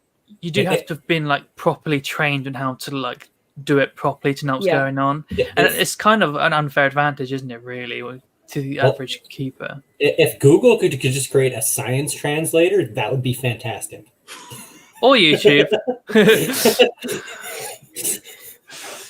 Yeah, here. Insert science off, turn to regular person information. Google, if you use that idea, I would like 10% of the profit. I'll share it with Brandon. 10%. It's low. We'll keep it low. So, nope. I'll let you go. Oh, go ahead. I was kind of wondering what kind of lighting setups do you use with all this information that you have? So what I've done is I've got obviously my UVB, which provides the UVA and UVB and some visible light. So I've got that first portion, like 0 to like 400 covered of the nanometers of the electromagnetic spectrum of light, blah, blah, blah, blah, blah, blah, blah. And then I want to fill that visible portion properly. So I've used that Jungle Dawn LED to fill that space. And now I've got my heat lamps and a rock beneath it. So I filled the infrared port. So I've filled everything. I've got it filled. So I've got an Arcadia Pro T5 kits. I've got an Arcadia Solar Basking Flood, I think it's called. And then I've got the Arcadia Jungle Dawn. So you use 3 bulbs? Yes, per snake. What do you use, or what do you think of the combo bulbs, like the heat and UVB bulbs? The mercury vapor bulbs. Yeah. They are good, but they give off really good levels of near infrared A. The bandwidth of UVB is very narrow. So if you see, like I've got the fluorescent tube here. It's kind of the video I've got. I did send an unlisted version to you earlier. There's a Yemen chameleon thing. Yeah, you sent me a couple different links. I can share those with Brandon as well. So let's say I've got diagrams drawn by Dr. Francis Baines in the video. So let's say this is the tube. The irradiance of UVB is kind of like this, like a big flood. So you've got like the little sections of how it like decreases in values. With a mercury vapor bulb, so you've got the bulb there. It's kind of like just a little triangle. So it's very, very narrow. But if it's like in the right space and you know what the like radiance is fine. Like, yeah, depending how big your animal is and all that kind of other stuff. So yeah, because if you're trying to heat a large animal like large lizards, those mercury vapor bulbs are kind of ideal for like 2-foot lizards at most, I would think. Yeah, I use one on my Pilbara, so he's a dwarf monitor, so it works well for him because he's like this big with tail. Yes. And if you're getting over like probably into the 3, 4 foot, 5, 6 foot range, you're gonna need a lot of coverage on that animal. Well, and that's why people suggest to use the Par 38s. Yeah, because in like on a track or cluster or however. In my bearded dragon, I actually have 2 basking bulbs actually. So I actually have 4 bulbs in the bearded dragon because I need a larger basking area to actually heat the entire reptile in its entirety. You think you've got one basking bulb and a big lizard, there's just one spot on its back being heated whilst its tail's cold. Yeah, it needs to be heated from snout to tail. Exactly. And that's generally not one bulb if you have Big lizard, something bigger than a gecko, essentially. I could show you why not to use a single bulb. I have an example behind me. Actually, you should, since we're doing it live. He's got a burn, is he? Yes. Not from Brandon, though. So what lots of people do is they use like tiny bulbs, but lots of them in a little area to make to accumulate to be a big basking area. He's in a medical quarantine kind of setup right now. He doesn't always live in that bin.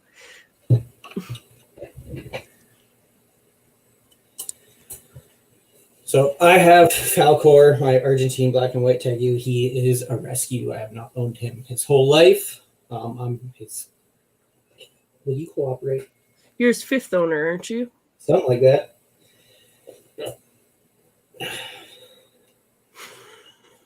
He's cooperating very well. But large lizards and cords don't work out very well.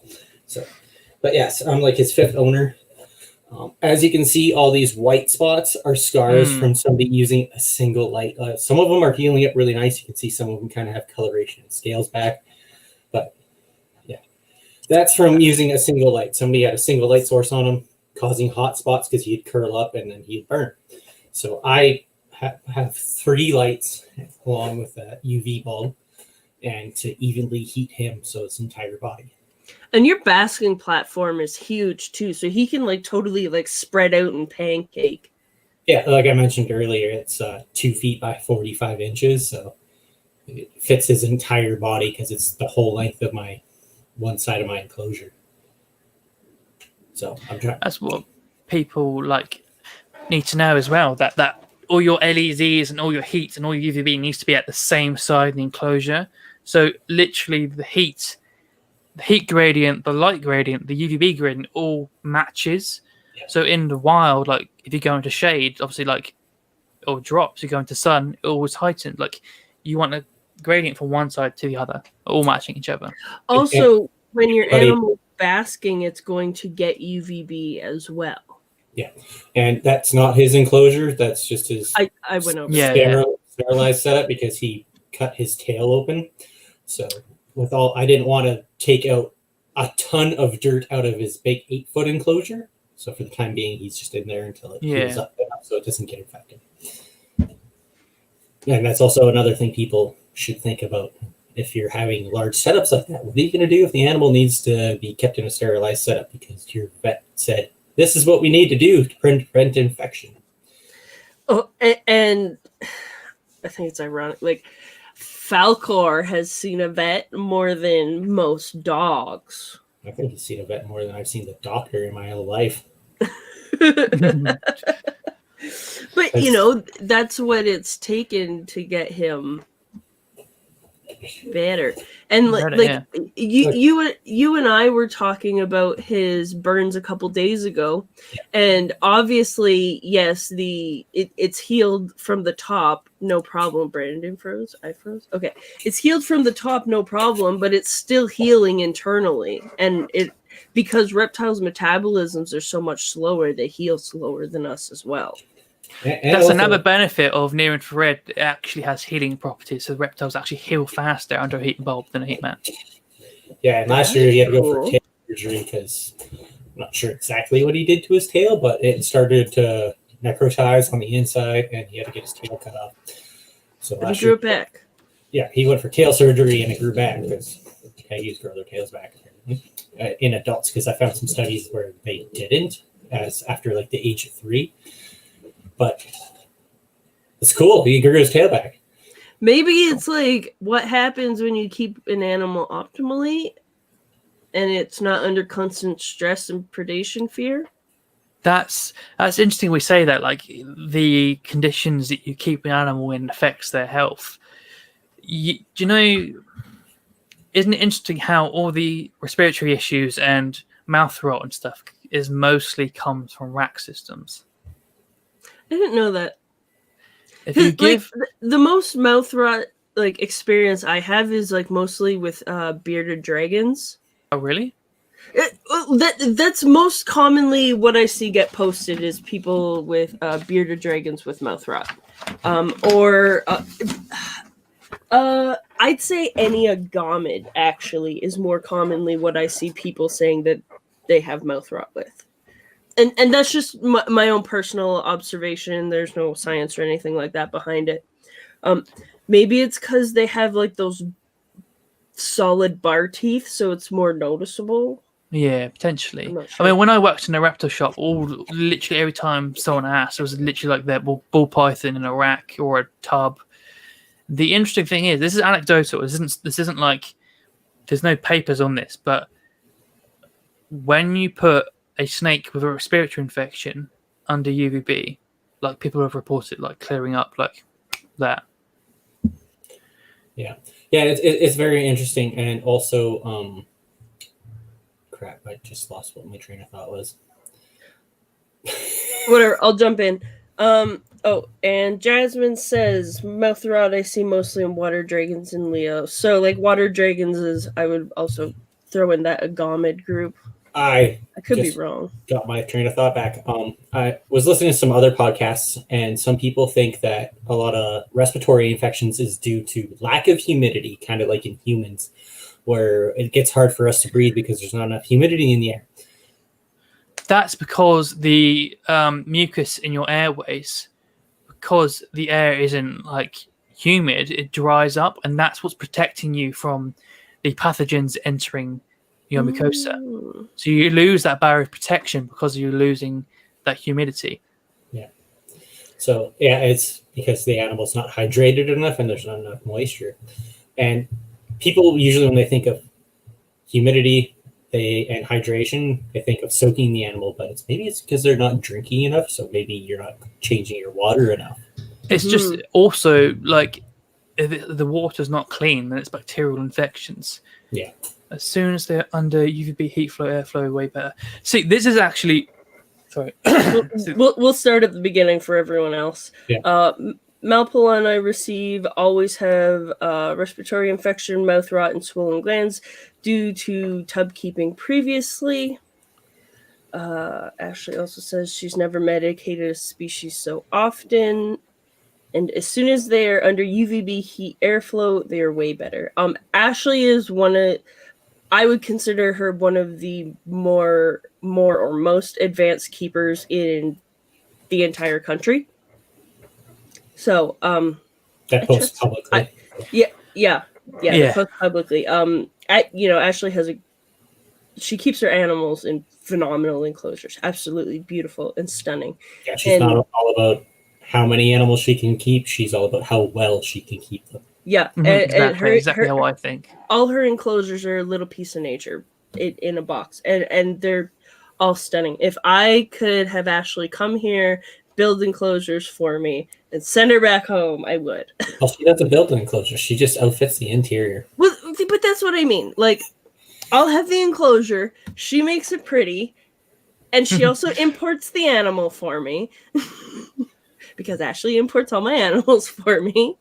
And then I'll put it all in there after she makes it like pretty. Yeah. Ashley, come to Alberta, please. And she uses wood enclosures too. Like a lot of people usually use PVC. Melamine, I'm not a fan of, just from my construction background. It's a terrible building material. I hate it. I know a lot of people in Europe use melamine and stuff like that still. A lot of people use OSB. I've noticed that's becoming more popular too. I feel like the melamine's like a good entry level into that kind of custom enclosure building, and then people are like, wow, this sucks up moisture and expands and sucks, and then they like expand it to other wood options. Also, the problem with melamine, the glue, once it starts getting wet over time, it off gases formaldehyde, which is not good for your animals. So what a lot of people do over here is they paint the inside with boat varnish, yacht varnish, which waterproofs it. And then they'll go as far as to waterproof the bottom with pond liner as well. Yeah, I see a lot of people using Pond Shield and stuff like that. Over here, people are kind of cheap, and they're like, "That's too expensive." So use dry lock. I tried dry lock a long time ago. I didn't like it because it flaked off. Was not durable. I've seen people use Mod Podge too. That is terrible, in my opinion. I do like the epoxies. Yes, they are more expensive, but if you're building an enclosure, spend the extra money for something that's gonna last the animal's life. Yeah. Yeah. What was it? Oh yeah. What Ashley said about our UVB and airflow was really interesting, because I actually just wrote a essay for uni about the role UVB has in prevention and treatment of mouth rot and respiratory infections. So, because of COVID, there's a lot of research going on now with humans, and there is a lot, like I'm talking like pages and pages of papers that have found that the higher the levels of vitamin D you have, the better you are of not only not contracting respiratory infections, but dealing with them. So you apply that to snakes that are kept in these rubs, which we already know from previous studies that are deficient in D3 because they've got their spikes when they've been given it. You take an animal that hasn't got optimal D3, expose them to poor airflow, and then no UVB for killing the bacteria as well. UVB and UVA do have bactericidal properties and kill viruses as well. There's studies on that too. I've got a video on that coming out too.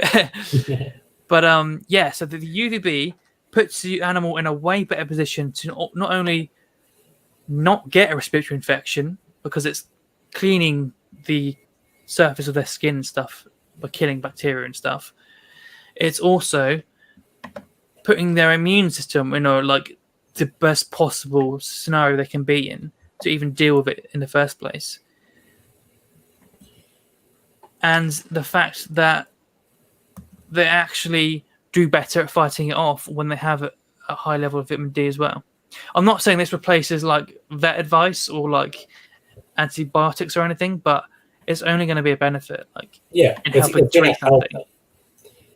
Yeah, and I notice a lot of people don't think about cross airflow too, because in like some of Ashley's cages and some of the newer She does fans. Yeah, Yeah, that's something I'm cross getting airflow. into. So like one opening will be at the top and one kind of will be lower. So then you get the cross flow, which is a lot better than just having the top, because then the air at the bottom is going to be more stagnant. Yeah, so these have a vent on bottom, top, and on both sides. It's got 4 vents.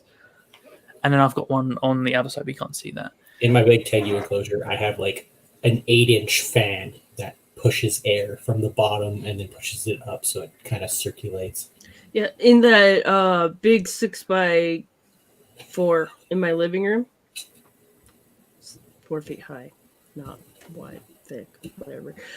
There was originally fans hooked up to it, but when we got it, they had been, like, all the wires had been pulled out. So when we redo that, we're planning on putting those fans back in and actually having them work. That'll be nice. I personally think the answer it's a nice enclosure that, like, it just needs some sprucing up to not be a piece of crap. Yeah, I'm like that. I just, if you're not happy with your enclosure every 2 weeks, and you're not doing something right, you constantly want to be itching to do something new or try something else. I personally think the new thing of heating is not thermostats but fans. So and having the air circulating as a means of like temperature control and stuff. Yeah. So you think like how a thermostat works is it controls the power going to the bulb. So if it gets too hot, the bulb dims.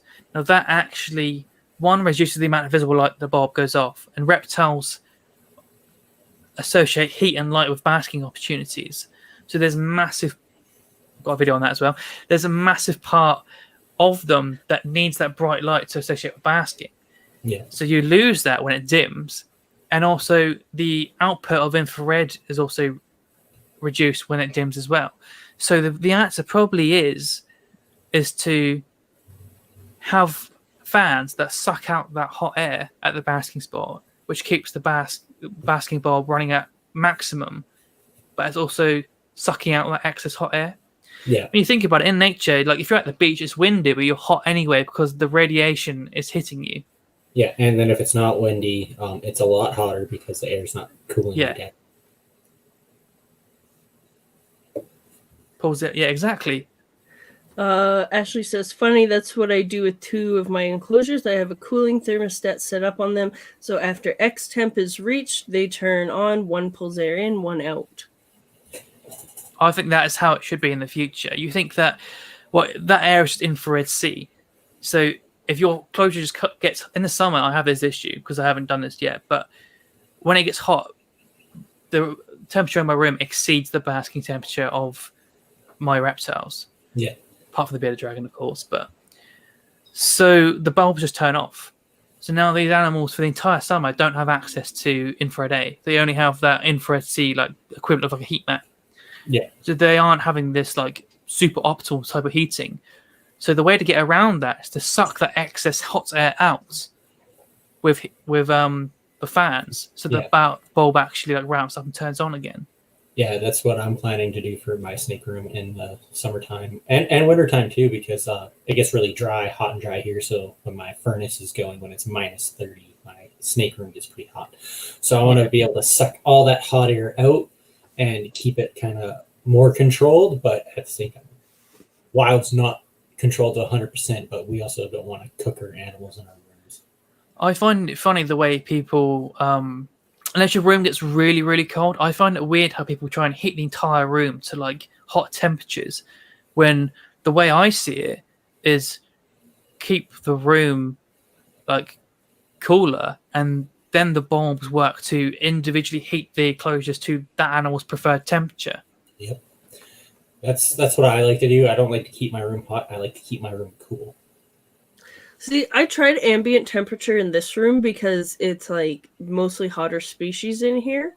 Mm-hmm. So I had the room set to 73 degrees, and then trying to work out Fahrenheit in my head now. I don't even know what it's. I'm just used to using like Fahrenheit for reptile temperatures, because like in Canada we do Celsius, right? Like we actually use Celsius. I only use Fahrenheit when I'm talking about reptiles, and it's talk to Americans a lot though, don't you? So yes, because our hobby essentially mimics theirs. I want to say it's in the 20s. So 73 would be 22 degree, 22.7 to be exact. Oh okay, yeah, so that's what I would do actually, yeah. And then I use the heat lamps in their enclosures or heat pad or whatever heating source I'm using to bump it up to their basking temperature. That basking temperature. Yeah, exactly. That's the way to do it. So then it's easier to the rest of the enclosure isn't such a drop. Yeah. I keep my house pretty cool. I keep my thermostat at 68 degrees Fahrenheit, so that's 20 degrees Celsius. I keep my house kind of cool. I get hot. So and since it's winter now, like we're running the heat in the house a little bit higher as is. We're usually around 22, 23 degrees because I don't like being cold. I'm freezing. I'm sending all my stuff into brumation, so I'm just like leaving the windows open. Both the king snakes from the US and the bearded dragon, their brumation temperatures and their ranges reaches like 15 C, and I think that's like 59 Fahrenheit. So that's what I'm set at. Okay. Yeah, I'm cold, but I've just learned to deal with it. When I was talking to Dr. Mark Schurz, because I keep a lot of Madagascar snakes, and those are what I am going to be cooling for breeding season, and he says it gets to be like 10 degrees there sometimes. But people also need to realize that's not 10 degrees all day long. That's like night drops and stuff like that. So so you still got to keep those ambient temperatures up during the day. I mean, there's a lot of species that you have to literally put in a fridge. Yeah. Like Russian rat snakes, they hibernate at like minus 40 Celsius. I was watching one of Braden Brookhouse's he did a live the other day on Facebook. He's Reptile Crossing. I think he's on YouTube. But he was a zookeeper, all that stuff. He's really about like proper keeping and like the kind of stuff we're talking about here. But he said he has a bunch of animals in his refrigerator because he's broodmating them. And the only animal I've ever put in a refrigerator is an axolotl. I put my teddies down in the basement, so it gets to be like 10 degrees in a corner, and then I put them in a tub full of hay. So if I had a big enough fridge for a 4-foot lizard, probably would put them in the fridge, but that's kind of hard. That's the thing, though. Like even like in like the summertime periods of these temperate animals, it still gets dropped to like 18 degrees like Celsius at night. What's that? And then also like low 60s or 60. Yeah. Something like that. And then in burrows too, they get super cold because it's underground. Well, and humid as well. Like people don't realize that a burrow is pretty much 80% humidity or higher all the time. Yeah, it's like leopard geckos. People think they're super dry animals because of the environment they come from, but when they're going into these burrows that are in these rocks and stuff, it's like all humidity. And with some savanna monitors, people are like, it's a desert animal. Their burrows are 100% humidity. That's like bearded dragons as well. There, people are so upset with, like not giving a bearded dragon a water bowl. My bearded dragon has a water bowl. I have gotten in so many arguments with people. The bearded dragons don't drink from water bowls. They only got a video on this. A bathtub. Oh, I took videos of my dragons drinking from the water bowl, and I called them stupid because they were being stupid. The person, not the dragon. All right. And that myth where they drink water through their butt, and then Beardy Vet did the actual study. Yeah. On that. Yeah. I spoke to him in one of my videos, actually. I asked him what the humidity ranges throughout the day was. And people trying to keep their bearded dragon like as dry as possible. We're talking like 20% humidity or like lower. He said the only time it actually gets to that during the day is like the peak of like midday. Yeah. So like the rest a couple hours, maybe. Yeah, the rest of it is like 55 to 60% humidity, like at dawn, dusk. And then at night, it's like 70%, 80% humidity. And in a burrow, it's like 100% humidity. So my bearded dragon has a water bowl, has a humid hide, and I spray it down twice a day. I dare you to tell a group full of beardy moms that. Oh, I do. I love it. That's why I get their friends. People lose their mind, just like, well, I've had the animal for like 2 years now, and it's fine. It's very interesting, especially with the Beardy Vet, because he's actually doing them out in the wild. He's doing studies. Yeah, I mean, stuff on these animals. I don't know if you saw my I don't think video. It was Beardy Vet that did the blue dye cloaca experiment. I'm pretty sure. Yeah, it was. It was? Okay. Mm-hmm. I don't know if you saw my impaction video. No. No, but like I am familiar with impaction, and if your animals are getting impacted, you fucked up. Yep. I mean, dehydration plays a massive part. If they're they're dehydrated, their like organs aren't lubricated, their GI tract's not lubricated, they can't pass things properly. That's why bearded dragons get screwed over so much. And they're like, oh, because it was sand. It's like, no, because you're not giving it a water bowl, let alone a humid hide or spraying it. But even like UVB, if you don't have proper vitamin D levels, your like GI tract doesn't like. Do you know what peristalsis is? It's like the Brandon rhythmic... knows what peristalsis is. That's right. It's the rhythmic contractions of like the intestines to like move food along. So if you aren't at, exactly, that's peristalsis. So if you aren't at optimal vitamin D levels, if you're deficient, then you have trouble doing that, which leads to impaction as well. And then if you're not heated properly, you have those issues as well. So it's literally just down to the husbandry. You've got it wrong to the point where the animal's not functioning properly, and that's why it's getting impacted. It's not Sam's fault; it's your fault. Yeah, and it is. Okay, the reason most animals die at 2 years old is because people fucking suck, and they're idiots. I mean, they're idiots, and they're sensitive. Sand. Do you know what the most common? Paper towel. Insects.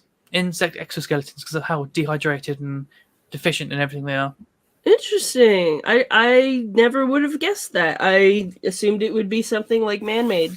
No, so if you're not gut loading properly and you're not hydrating the feeder properly as well, you're putting this desecrated insect into an already like desecrated GI system, It's not lubricated enough to pass anything.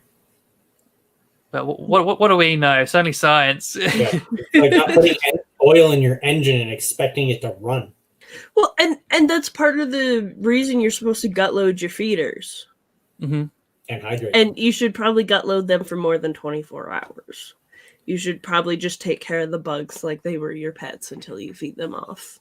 So I'm doing my dissertation on gut loading, and the reality of gut loading compared to what the hobby thinks it is like ridiculously different. Well, if we want our feeders to be healthy, why don't we take care of them long term? Why are we only taking care of them for a day? You know, like it doesn't make sense just to gut load for 24 hours. So you want that feeder to actually be healthy. Exactly. So there's actually studies on like insects and UVB, and like they get the spike in vitamin 25 hydroxyvitamin D as well under UVB. So we're talking like locusts, mealworms, crickets. They use UVB the same way. Yeah. It's very interesting how the hobby's all about convenience. It is. It really is. So with gut loading, this is like the big thing now. Everyone thinks, oh, just feed it nice veg and you're good to go. Mm-hmm. It takes a little longer for them to turn all that nutrition into vitamins and stuff into their body too, not just 24 hours. So people think that if you feed stuff to the feeder insects that it's filled the gastrointestinal tract, they're good to go. Kinda, yeah. Well, there's studies on calcium, and the diet needs to be a certain percentage of calcium, typically over like 7% calcium of the feeding diet, for them to actually be over. Do you know about calcium to phosphorus ratios in vertebrates? No. Only in the gardening soil. I've read a little bit on it. So most vertebrates require a calcium to phosphorus ratio of 1:1 as a minimum. If you can get it to like 2:1 or 3:1, even better. But most feeder insects have virtually no calcium and lots of phosphorus in that exoskeleton. So when you're not gut loading properly and providing a gut loaded insect with calcium, you're encouraging an inverse phosphorus to calcium ratio in the thing you're feeding it to. I offer all my feeders, like rodents and bugs, cuttle bone. Yeah, exactly. So I found there was less cannibalizing if I offered them cuttle bone. So the interesting thing is there should be a difference between the maintenance diet of your feeders to the gut loading diet. So high CA content in feeders is linked with mortality. So I think it causes issues with molting. So crickets tend to die off if you provide them with like upwards of like 7% CA in their diet. So what you need that for the animal they're feeding them to, but it kills the cricket long term. So what we should be doing is we have our maintenance colony here, and then we should separate a batch group for that feeding days in advance and gut load days in advance. So those are getting like those high levels of calcium in them for those 48 hours or whatever. But it doesn't matter if they die because they're going to die anyway. They're going to die anyway. Yes, but people think like, oh, feed carrot for like vitamin A and stuff. Well, there was a paper by Gary Ferguson where he didn't feed the crickets anything but carrot, and then fed it to the chameleons, and the chameleons developed a deficiency in vitamin A. So the only thing he was targeting, he thought it would be fine with, was vitamin A in those carrots, developed a deficiency in those chameleons. That's interesting. So the thing is that what's been found so far is feeding veg isn't enough for gut loading. The discrepancies between our captive inverts and their levels of like vitamin A and like vitamin E and all this is vastly low compared to like the studies on like wild inverts. We're talking like the difference between like 2,000 international units and like 700,000 international units. It's a big difference. So what I think the answer is going to be, and what they found in a lot of papers, is that there's discrepancies in how insects feed based on, one, the particle size of the food. So the smaller the particle size of the food, it's like flour grain consistency, the more they eat and the more gut loaded their gastrointestinal tract becomes, because those smaller mouth parts on the smaller individuals can eat more as well. Now, where you place that food in the enclosure with the live food makes a massive difference too. So crickets, the study on crickets, they will prioritize food placed near to hiding locations than one placed in the open. And we're talking like, so when they put the food in a petri dish, they put one next to the cardboard and one in the middle. They're like various different locations, and statistically they would consume far more of the exact same food if it was placed in a secure location for them. They will prioritize their own security over food. The only time that didn't occur is when they first got shipped to them. They were so dehydrated and so hungry, it didn't matter because there was no difference because they were just feeding. But as soon as the days and weeks went on and they were like established, then there was a big difference in what they prioritized. So there is a difference between the particle size of the food, where it's placed, and what part of the larval instar that cricket is at. So you have, when a cricket molts, before and after that molt, there is the what's it called? The molting stage leading up to that molt, but they don't feed. Okay. So you have that either side of the molt, and then you have the feeding window where that animal is expanding and growing in between. So there's only that short period between each molt which the animals are actually feeding. They're actually consuming either none or very little in those periods leading up to a molt. So what stage of growth that feeder insect is in makes a difference on how much they consume as well. So we've got all these variables now, which people don't consider.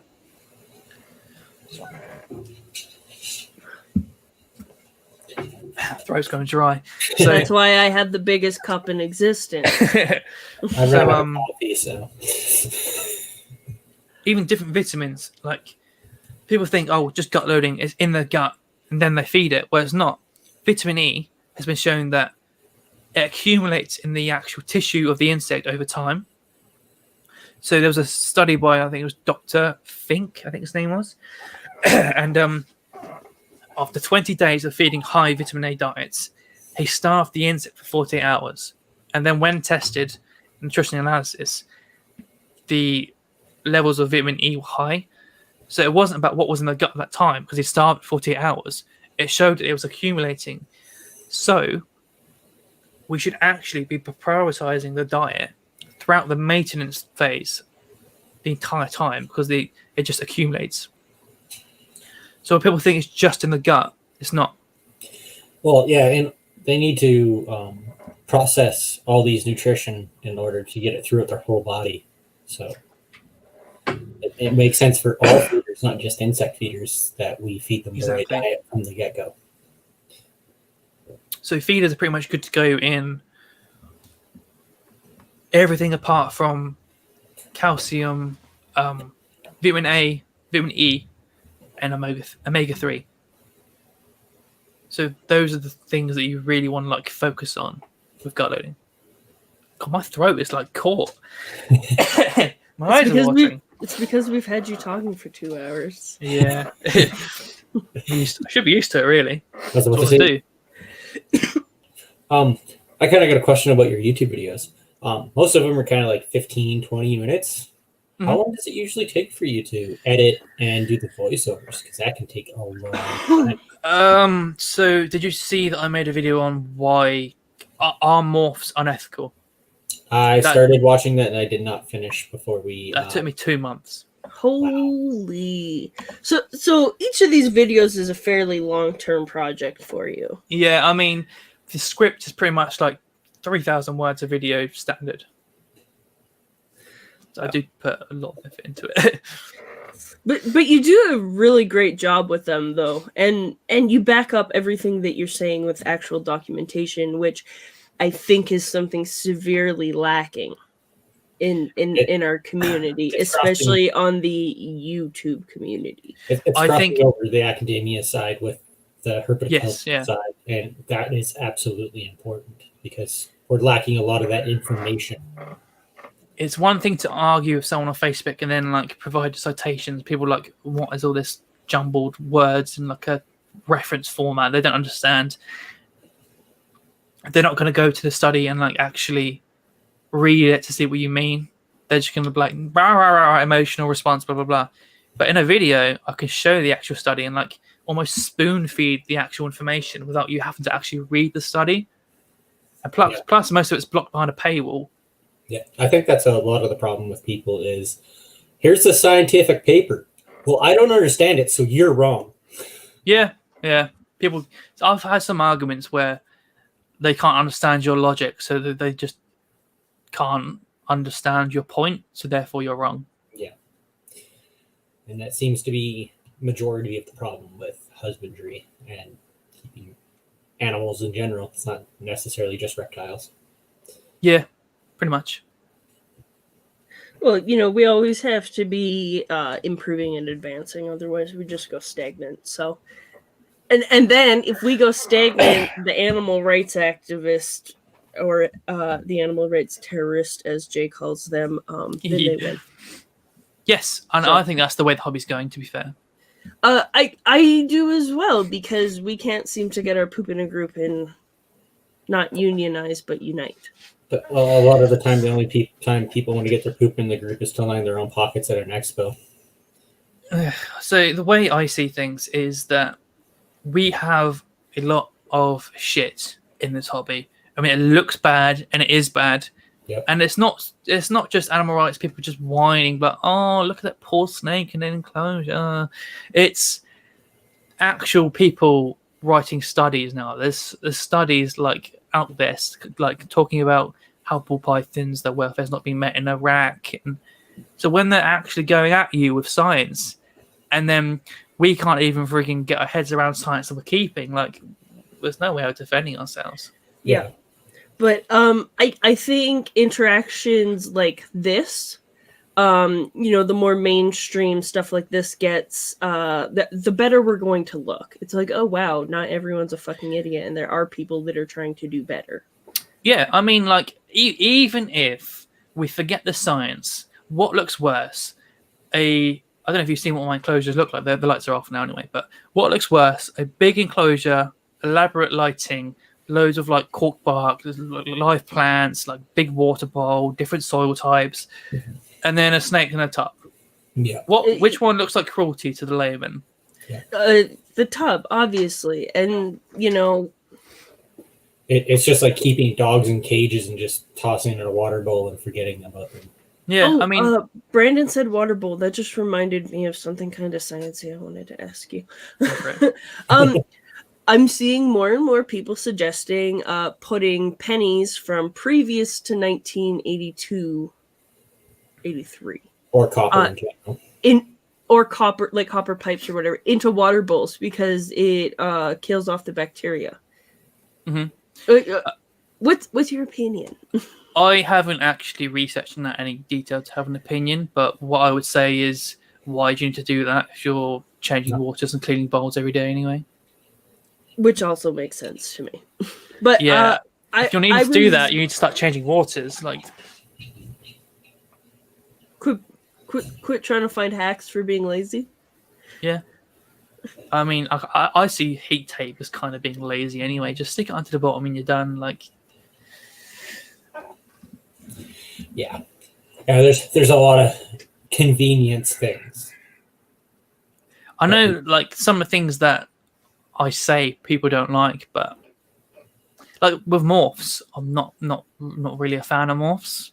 I can go into some really sciencey stuff, but well, first of all, I'd like to think if you're going to keep a reptile, you want that slice of nature. That's what I want. Literally, like I want this fascinating animal from the other side of the world just to look and behave like an animal in the enclosure. That breaks the illusion when it's some funky coloured, unnatural colour of an animal.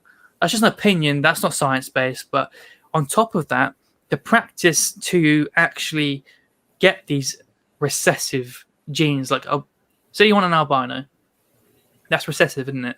So you have to, you can work your way out and be meticulous and take time to try and avoid inbreeding. But do rack breeders do that when they're chasing money? I mean, it's a pyramid scheme at the end of the day, so it's whoever gets there first. Yeah. So what do they do? Inbreed, like mother to son, brother to sister. It doesn't matter. Yeah, it doesn't matter. So what you're doing there is intentionally creating a genetic bottleneck in captivity. Yeah. So you have these things called deleterious recessive alleles.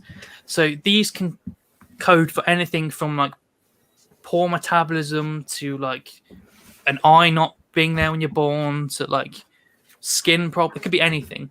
Yeah. So these are recessive in the population. And what stops these? That's why when animals are born with something wrong with them, it's only low occurrence. It's only a rarity.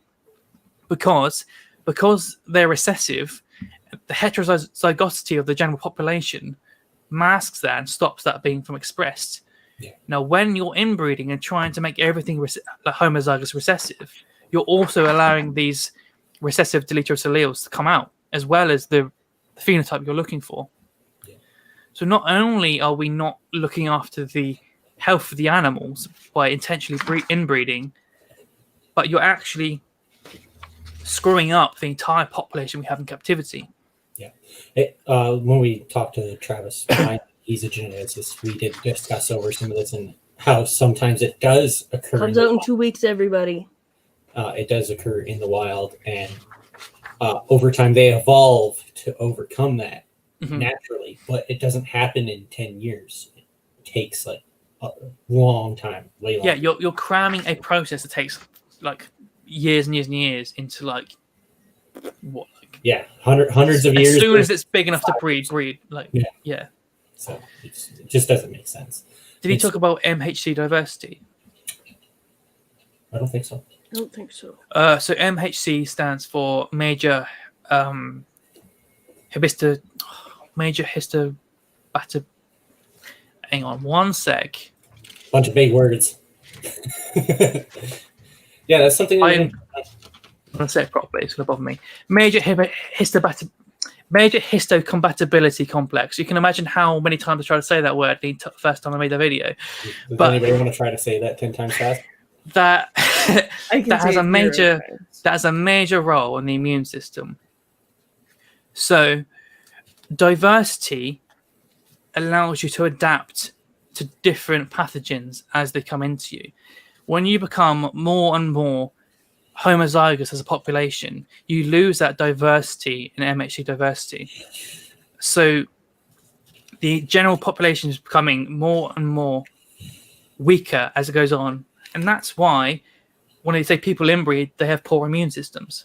Do you think that's why we're seeing a lot more cases of nidovirus and all these other stuff that are coming up in people's collections?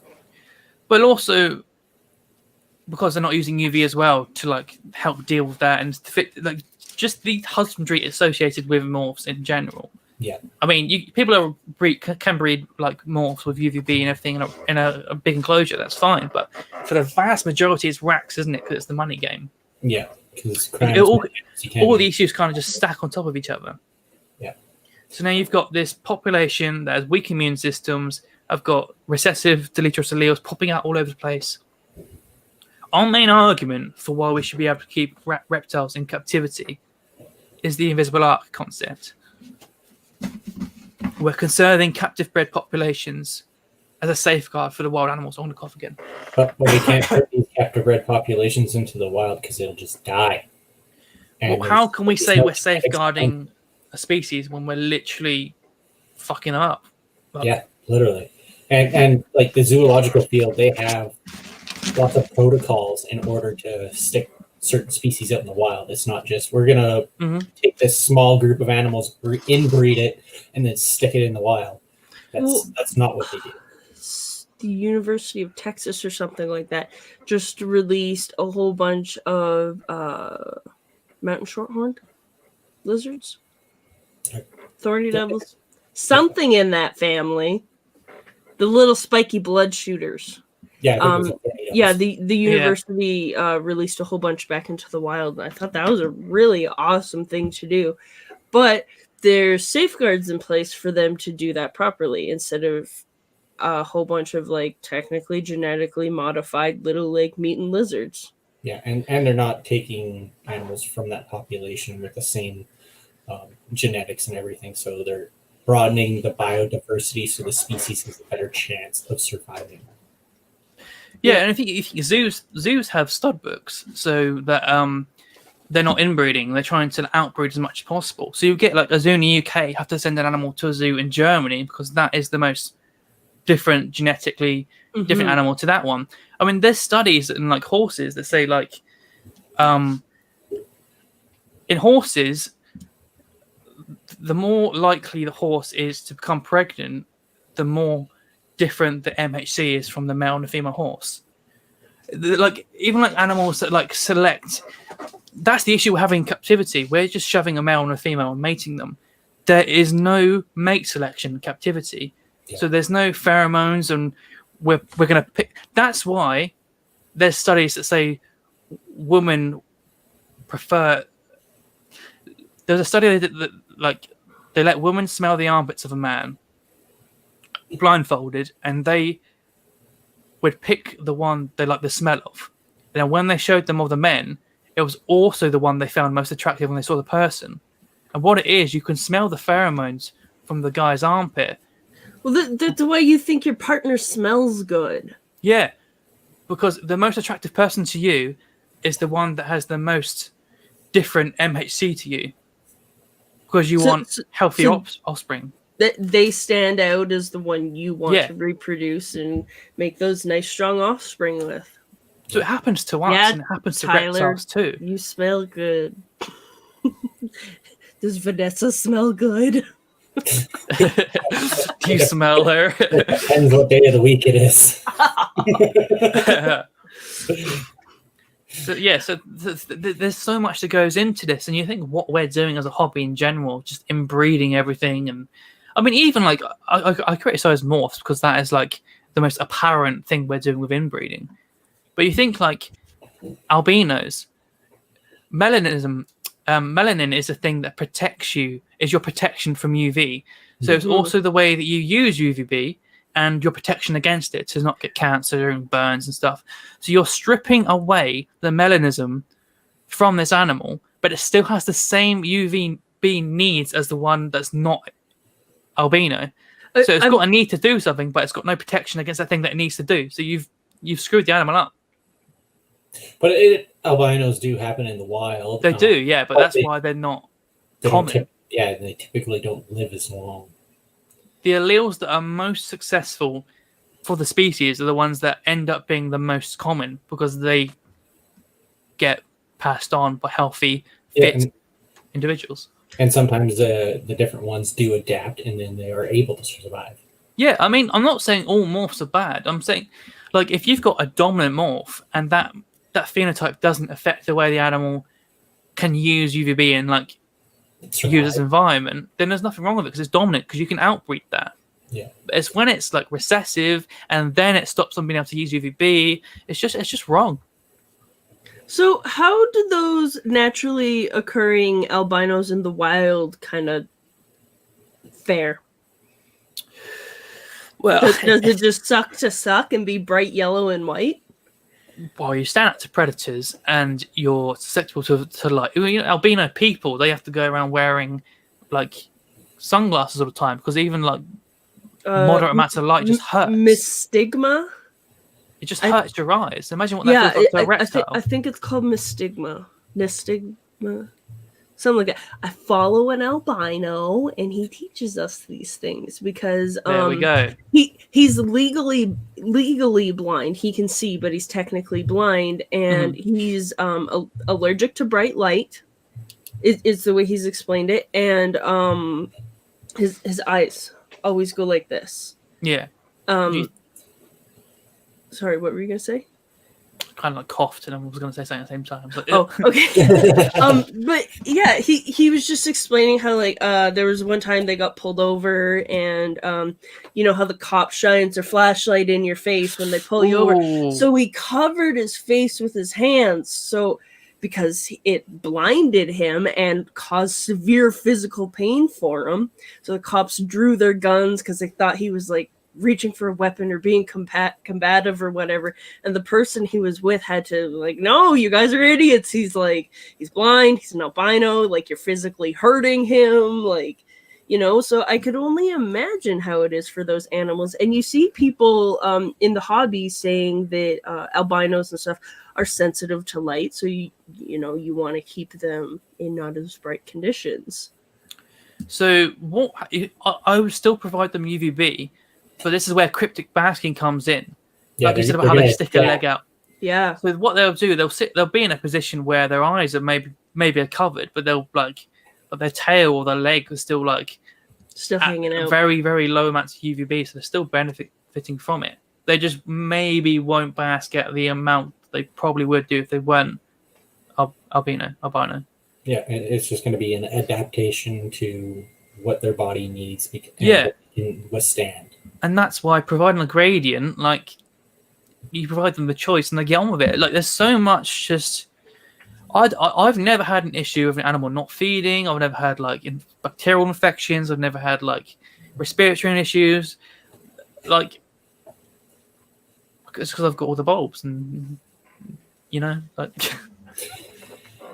Yeah, you're doing what? You're replicating nature. Yeah, for the most part, I'm trying to, yeah. And just a space makes a big difference. Well, I think that's an important thing for like keepers to do, even though, you know, some of them don't. But I keep seeing that puppy mill comment lately. Well, it's true. I mean, people say that's a strongman argument. You can't compare it. You can. I mean, they breed, they eat, they defecate, they breed. Are their welfare needs met? No.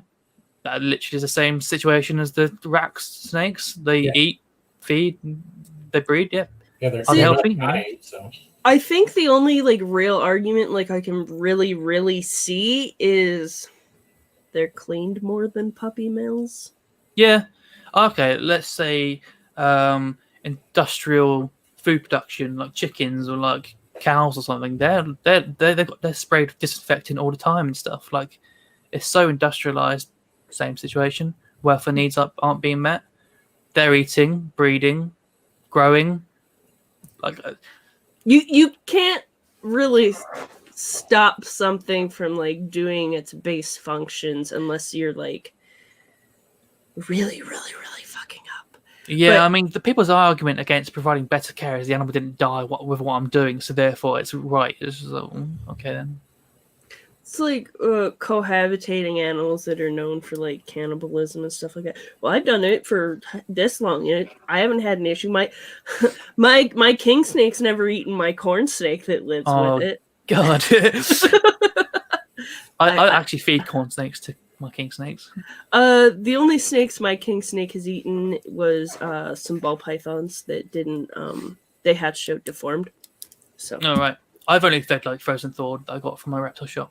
Yeah, I have see, you can't really buy feeder snakes here. You basically it's what they've had die, like non-feeders and stuff. Oh yeah, and that's basically how you get feeder snakes here. You know someone that had babies. Yeah, exactly. Yeah, I got a bunch in my freezer for my Peggy that was here. He eats fucking ball python spaghetti. Yeah. People get mad about that. Well, if the animal's dead, like, it either goes thrown in the incinerator or it gets fed to it and makes use of it by feeding it to an animal. Like, yeah. And I'm sorry we have a little bit of dark humor about it, you know. But I love reptiles, but if it's gonna die and it has no more use, well, that's a terrible analogy, but it's gonna be useful, becoming energy for another animal. Yeah, well, Yeah, it's again, exactly. it's that emotional reaction that people have. Like, I don't want to say like people quote like, "Oh, you're just anthropomorphizing the animal." Like, it almost annoys me that people say that just as much as like people that actually do it. The people say that to me that, "Oh, you're just anthropomorphizing, you're just projecting your like emotions onto an animal. It's like, yeah, but I'm not. Mechanomorphism is like more prevalent than anthropomorphism, I think. What'd you call it? Mechanomorphism, like the opposite. Mechanomorphism? So that it's just a mechanical machine, doesn't need to experience like. Oh, so it's just like the total opposite. Yeah, that's what most people view snakes like. They're like, oh, it eats, it breeds, it grows, like it defecates. That is just pure mechanomorphism. It's just a machine that does what it does and it's done. That's the word of the day, everybody. Yeah. Today's brought to you by that word that I'm not going to try to pronounce right now. That's most words that I know that I can't say. That's why I script things, because I can just cut out my mistakes when it's not live. Yeah. I'm a firm believer. I'm not going to feed my adults unless they die off to something. Oh yeah, I wouldn't. But I'm not going to go out and just feed my collection to another animal. If I'm breeding feeders, they have a purpose to be feeders. Whether it's be snakes, lizards, rats, mice, chicks, quail. They serve a purpose. And I do kind of feel bad, like feeding like baby like ball pythons, because you know that they died from non-feeding. And the one thing that I think is the issue in this hobby is that I don't know if you saw the arboreal video for ball pythons that I did. Yep, I did. Where it made people mad. I loved it. Yeah, it did. The stomach flush study that I showed of them in the wild showed that raw pythons hunt in trees, right? They're eating woodpeckers, they're eating baby parrots, they're eating friggin' bush babies, they're eating like giant squirrels. Like everything's arboreal in their prey. Basically everything either flies or climbs. But they also touch the ground too. Yeah, they take rats as well. But what it found was ball pythons up to 2 foot ate birds exclusively.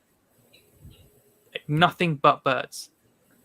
So these juvenile and nearly an adult, like 2 foot, isn't it really for a male? They're just raiding birds' nests and catching the bats. They eat a lot of bats as well. So they're either in ambush positions in trees, catching these bats and birds out of midair, or they're raiding nests. So if these animals evolved to exclusively eat birds as they grow, I wonder why people are having issues with ball pythons being non-feeders when they're hatched, when they're trying to force a rodent down its throat. How many people offer like a baby quail? Yeah. See what the difference is. I'm kind of having a similar problem with my Leoheterodon madagascariensis, so the Madagascar giant hognose. My adults love birds. But my hatchlings, for some strange reason, are very picky and hard to get started. Most of them seem to take really well to ASFs. I talked to some herpetologists who've seen these animals in the wild, did a little bit of tracking, so on and so forth, and they weren't sure what the hatchlings and stuff would eat in the wild because they haven't seen any. So it's been kind of hard for me to try to figure out what they want and what drives that food motivation. So I'm trying to find some button quail. I got a friend who's going to have some ready for me here soon. So maybe that's something that'll drive their motivation, is small avian prey. That's possibly, yeah. And so it's just trying to figure out those options that work for them and drive them to eat. Do you think they could eat a button quail hatchling? Yes. Okay. I'll get on that for you. Cotornix ones would be way too big. Yeah, because Cotornix are like this big when they hatch. The buttons are more like that. Yeah, so they're kind of like the size of bees, which is kind of like the size. They're bigger than bees. So the one thing that people say in an argument to not feeding avian prey is that chicks are like just full of fat and like not good. There's a study on the suitability of chicks for snakes, and the actual nutrition is equivalent of an adult mouse. Yeah, and lots of people are like, oh, they're low in calcium because their bones are hollow and all this other stuff. But it's not necessary exactly if it has the maximum calcium and nutritional value. Sometimes. Yeah, but that's why you vary prey item, because you can't become deficient if you're chain switching it up. Exactly. Yeah. I go as far as say, if you're just feeding rats, you should also be switching supply now and again as well, because you don't know what the nutrition of that feeder is. Yeah, switch it up is the best way to safeguard against deficiency. This is why I try to raise all my own feeders. Because it's not into that. Well, Yeah. I know what goes into it. I know how long it's been dead for. I'm not buying a pack of freezer burnt mice or rats or whatever. Where Brandon and I live, like the common feeder rat is, they're illegal to have live, and Okay. our whole province is rat free. But there's rats there. Actually, government. when rats see the border, they turn around and run back the opposite way. Because they know this is a rat-free area. There's no rats. But if they do find rats, it's kill on sight. Yeah. One of my friends had a pet rat. He used to bring it out, and he was getting on the transit, and a bylaw officer saw it and killed it on sight in front of everybody. Nope. So, we watched a rat get stumped to death. Job, law enforcement. Lovely. But because of that, we can't get them live. We can't breed our own, so we have to get those frozen thawed from out of our province. So they're getting shipped from The States. Everywhere else in the country. In Ontario, BC. So. But so who knows how long they've been frozen, Exactly. how many times they've been shipped, frozen, refrozen, whatever. You never know exactly what you're getting unless you produce it. Mm-hmm. So, like, I have my quail. I just got started with mice, and I love it. And I have, like, little pink oceans everywhere in all the bins. So I'm very happy with that. and it feels good being able to know where your animal's food comes from, and that you raise those feeders ethically and to the best of your ability, and you gave them the best nutrition for their whole life, and they were essentially treated as pets until they met their sneaky demise. Yeah. I pretty much, like, I can't argue with that. If the animal, like, I can guarantee you will raise that feeder in much better conditions than a commercial. I make scrambled eggs for my mice every week. Once a week, everybody gets scrambled eggs. Like, and it's because I want all the pregnant and nursing moms to, be healthy and have all that extra nutrition that they need. And, I try to feed a really varied diet that includes, like, good protein sources, calcium sources, and, like, a bit of everything else. Because, well, I don't want my feeders dying on me, for one. Yeah. Two, I want to at least make a return on my investment, whether that's just saving that much money on feeders. We have a couple live feeders that we're working on switching, but we would have to go to the local pet shop and spend over $100 in live rodents because their prices are so ridiculous. And now I had a $200 investment, and it feeds my collection instead of $100 per feeding round. Wow. See, I'm very cheap compared to that. But then I only have like 3 snakes, so yeah. I have, like, I think Tyler counted his ball pythons, and he said he had 22. He's got more snakes than I do. He has more animals than I do. It's a craving, isn't it? It's a craving to get more animals. Including my hatchlings, I have 20 snakes. When we got together, he was absolutely, like, horrified of snakes. Like, he ran away from my corn snake, which is the most harmless, idiot-proof snake out there. He's the converted.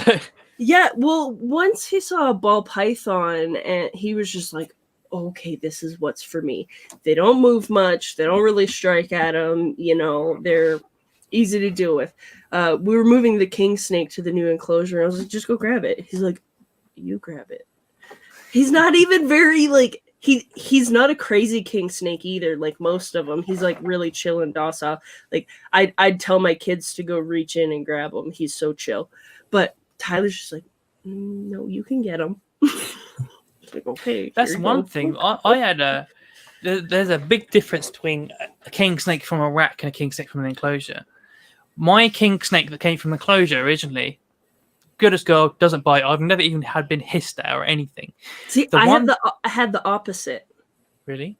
Yeah, I used to have an albino king snake, and she was in like an enclosure. It was a glass enclosure at the time, but the second we would walk in the room, she was immediately up at the top and like zigzagging, waiting for that food, and she was fed. She was fed on a regular schedule. That's what my whole issue was, I bet. Do you know what I think it is? I think it is the only interaction that person had with the snake was to feed. So every time it saw you coming, it's like food. That makes sense. Whereas that is what my we handled this guy more. Yeah, because my snake that I got it from was someone's pet, and it was handled and stuff. The second one I got, which is the one that's in all my videos, the big one, that was a breeder in a rack, and the only interaction they had with that was to feed it. So as soon as your hand goes in or any interaction with children, like food mode. But I've fixed it now from training. You can train a snake. Yeah, you do not tap training, but touch training. Target. That's what that word is. Well, Lori Torini, she has a YouTube channel, and she does a lot of really cool snake training. Yeah. So that's awesome. we made the video together. That's awesome. She's doing some really cool stuff. She's doing some really cool stuff. It's interesting that people say like, "Oh, you just got to grab the snake and hold it, and it will learn not to be scared." That's actually flooding. That's not actually like correct whatsoever. Well, it's going to still go into that fight or flight mode, but eventually it's just going to be like, "Fuck it, I'll die." It just shuts down because no response exactly. It gives gets a result from it, so it just shuts down. Yeah. So she worked on. So I've been working on target training my king snake that was a bitey bastard, and to the point where every single feeding was a target training session. So the only time she got into that like really like foodie response was when she saw the target. So now she only goes to food response when she sees the target. So I can just pick her up now. That's fantastic. I would really love to target train my monitor, just because I really want to turn those cogs. I don't have any. He's very food responsive, but he's not food aggressive. So he's a gem to work with either way. But if I can, really work on giving him some more. Excuse me. What's the word I'm looking for? Enrichment. Yeah. Then I would absolutely love that. I just need to not have a top opening enclosure for him. I mean, every single animal that I own is target trained. That's in awesome. The bearded dragon. The bearded dragon, actually, because I think a 4x2x2 is too small for it, I've actually got a little ramp that I made.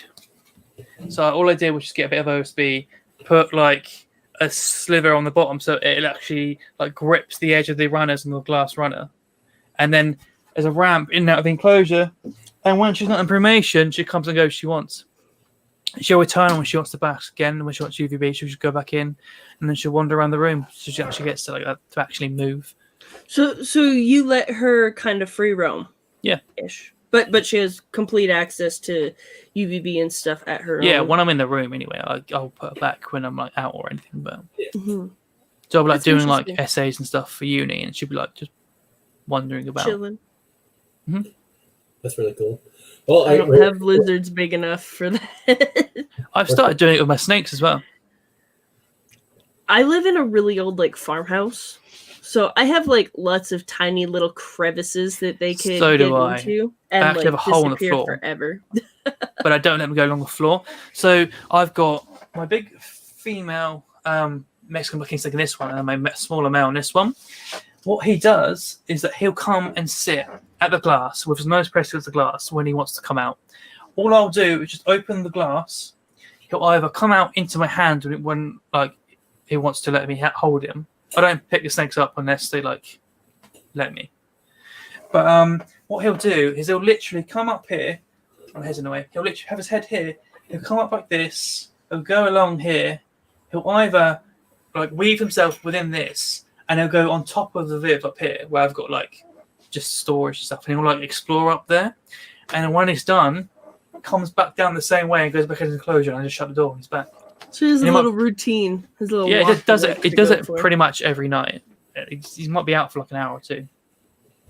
Ashley just posted. I did an experiment one time with a Savannah monitor, target trained with different shapes drawn on paper and clicker when correct. He probably caught on 2 days that X shape meant food. That's awesome. Yeah, people don't realize that actual offered- reptiles have brains. She offered 3 types of shapes. Always went to the specific one, even mixed up. That's awesome. And like Snakes do that too. monitors are mind-blowingly smart, and there's even snake species that are, just as smart as monitors, I'd say. People refer to reptiles as not as smart as like humans, but intelligence comes in various different forms. If you turned into a snake today and went out into the wild, you're probably gonna fucking dumb. die. Yeah, I mean, I've got all my stuff on this little hook thing here. I've got my target stick here, right? This shape and stuff. They all know this target shape. If I present the same one but blue, they will have no reaction to it because it's not the target they trained with. Yeah, that's how clever they are. Snakes, that is. Are they able to like tell the color difference? As we discussed earlier, yes, because of the UV spectrums that they can see with. I don't know the exact science on the color of the target, but I have seen a difference in how they react to it. Interesting. It's just so much we don't know about reptiles. Like I said earlier, there's so little research on reptiles in general, let alone in captivity. I wish we could have more people with backgrounds like yours actively researching these animals in not zoo captive settings, but in settings like ours. Yeah. You obviously do that with your animals and observe their behaviors and stuff like that. So, we just need more yous. Thanks. The thing is with the zoos is that, to be honest, if zoos were actually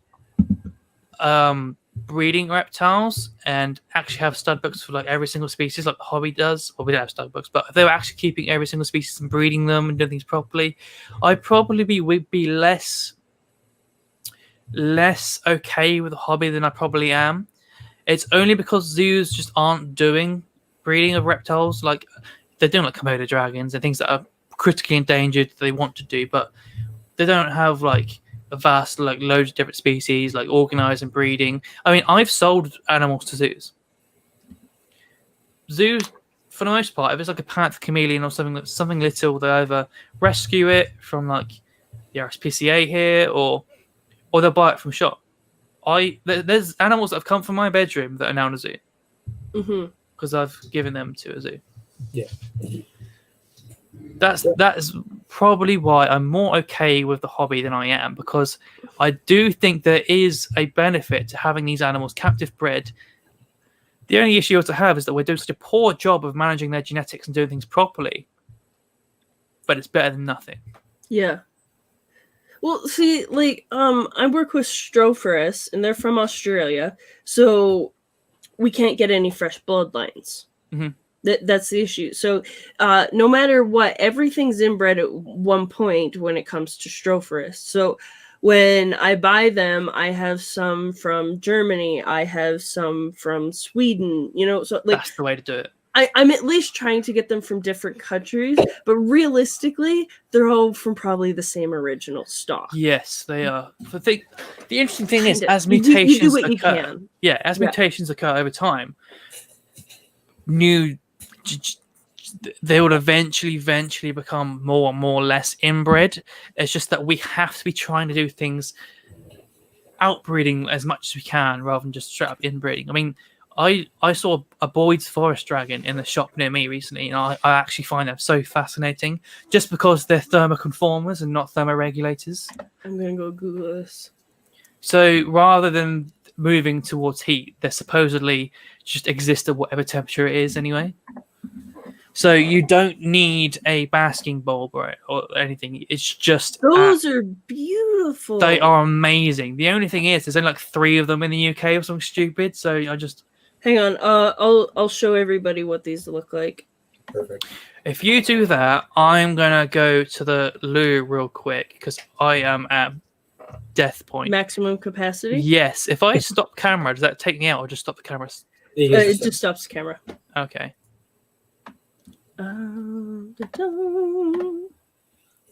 There's a lot of information in this episode. It's fantastic. We're doing the thing. We're doing the thing. Okay, now I just need to find this browser. Okay, there we go.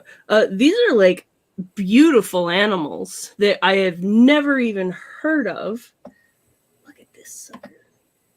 He's like rainbowy. How the hell do I use these multiple scroll bars? There we go. Yeah, like these are absolutely just like stunning animals. Oh, they are. They look similar to the water dragons. Just with like more spikes. Yeah. More armor. Yeah. Rogue basilisks. Yeah, they're super cool. Brandon, I want something else. No. Look at this guy. You're not my partner. You can't fucking tell me what to do. Do you know how many people have asked me if we're like together because of the podcast? Yeah, I get the same question. So it's like, ew. No. Brandon's gross. I'm gross. Yeah, there we go. We don't have the right pheromones. You stink, Kiana. You fucking stink too. I was looking into those species that I was talking to you and Ryan about, and then I asked Ashley about them, and then I asked Officer Mark Schurz about them. And is that the Parastenophis or the other ones? It was the patent eye.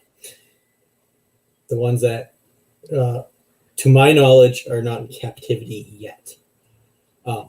And Ashley like shot my hopes and dreams down with like missiles and was like, no. Was like, don't do it, because they're also expensive wild caughts, and we don't know what they eat yet because there's been no gut studies on the species because they've only have one in that they examined for the description. So what species is that? Now I'm gonna have to look it up. It's a Madagascar species of snake. It was something patent eye. Oh, I probably won't even know what it is. It was discovered in 2010, so oh wow, relatively new. Now I'm gonna have to like go back and look at because it was on a list that I got for a Madagascar import. Was that from John? Yes, because I am working with mostly wild caught species. Because Madagascar giant hognoses are not relatively captive bred yet. They're getting there. Some breeders in Europe. I'm one of the few breeders here in Canada. There's not very many in the States either. So, yeah. So, are there any stud books in Canada? Not that I'm aware of. And it's Liophidium patini. And they're pink and spotted. I think I've seen pictures of them actually. But it's not the pink coach whips. Oh, don't get me started. I want them so bad. I do too. Ashley, I see you lurking in the comments. Can I have a pink coach whip? Best podcast ever. That's going on the CV. All right, now I'm gonna figure out the screen share so I can show you this snake. Okay, so I put the screen that I'm going to share on a separate tab, not in like all my other tabs, and I figured that out one time when we were doing this. So I'm embarrassed to show it. Oh yeah, those. I'm embarrassed for everyone to see my ADHD tabs all open. They're really cool, and they have like a pink tail like that there. So they're just super cool. They're really small. Yeah, they're super tiny, and they come from a pretty high elevation in Madagascar. So I'm not sure how well they would keep in captivity. That's the thing that's the point I was going to bring up earlier. I forgot that we think about what an animal eats in the wild and what we can actually offer in captivity. Like their lifespans are affected by this. Yep. And that was one of the things that Ashley brought up to me is we don't know what it eats. The people who described it don't know what it eats. Herpetologists that study animals in Madagascar don't know what it eats. Because I was like, so what do you know about them? They're like, I know as much as anybody else. So the description that's available. It's black with colorful stripes. It's pretty. It's really pretty. And if you get them, I'm going to be envious. And I'm like, but if I get it and I can't keep it alive, Then I wouldn't there's be no one. envious. So. Yeah. Do you know Francis Cosqueri? No. So he's a keeper in the UK. He's like, he keeps a lot of animals, but to like a really high standard, which is pretty rare because you think a lot of people keep loads of animals typically do it in a poor standard. But I'm talking like 100 animals, but they're all like better than my enclosures that way. So he actually has got to the point now where he's noted a difference in lifespan between rat snakes because he can offer rodents more availability to something that has a really specialized diet but he's making them eat rodents. Yeah. So he's got like rat snakes that are like 25 plus years now. And he said he's noticed a difference between that and specialized diets. So a decision based on what species animal you get could be on what is available to you to best for the animal. Yeah, that's why with some of these species, I'm like, what can I offer it for food and all the husbandry aspects of things. It's not just, I can keep this in a box. Yeah. I mean, that's my response to like giant species like retics and berms as well. Like, no one can provide the welfare that the animal needs in their home unless they dedicate an entire room to it. See, words, tongue work. That's me this entire podcast. The giant species of snakes are actually banned here. I'm assuming partially because of that, and also because they're giant and people are stupid and afraid of things they don't understand. That's how laws are generally made. Yeah, to be honest, I think they should have their own license for them because here we have the DWA license for dangerous wild animals. So you need to have your premise up to a certain standard and it has to be inspected before you get a license for you to be able to keep those animals. Well, there's a snake rescue out there somewhere in the Midlands? UK. Midlands Snake Rescue? No, the ones that are always trash talking Midlands. Oh, you're about to snake my day. Yeah, I am. Don't get me started on snake my day. I know, but they have like retics in like they took 2 6-foot enclosures, cut a hole in it, and smushed them together. They're not a rescue. They're reptile. No, they are not. They are crazy. goddamn fucking hoarders, and they can. Alex, send me the voice messages. I don't care. You're a piece of shit hoarder. There we go. No one has any context to what's going on, but just me and you talk to each other at this point. Yeah, I know, but actually, it was Dan Haas from Reptile and Chill. I've been on that thing. I have him added, and I saw him commenting, and then I saw all the drama with Hills. It was like a pet shop that like Snake My Day went and like raided essentially. Yeah. And that's what made them pop up on my radar and Dan, and it was just like now I'm in the boycott group just watching everything go down, and it's just like these people need to be shut down.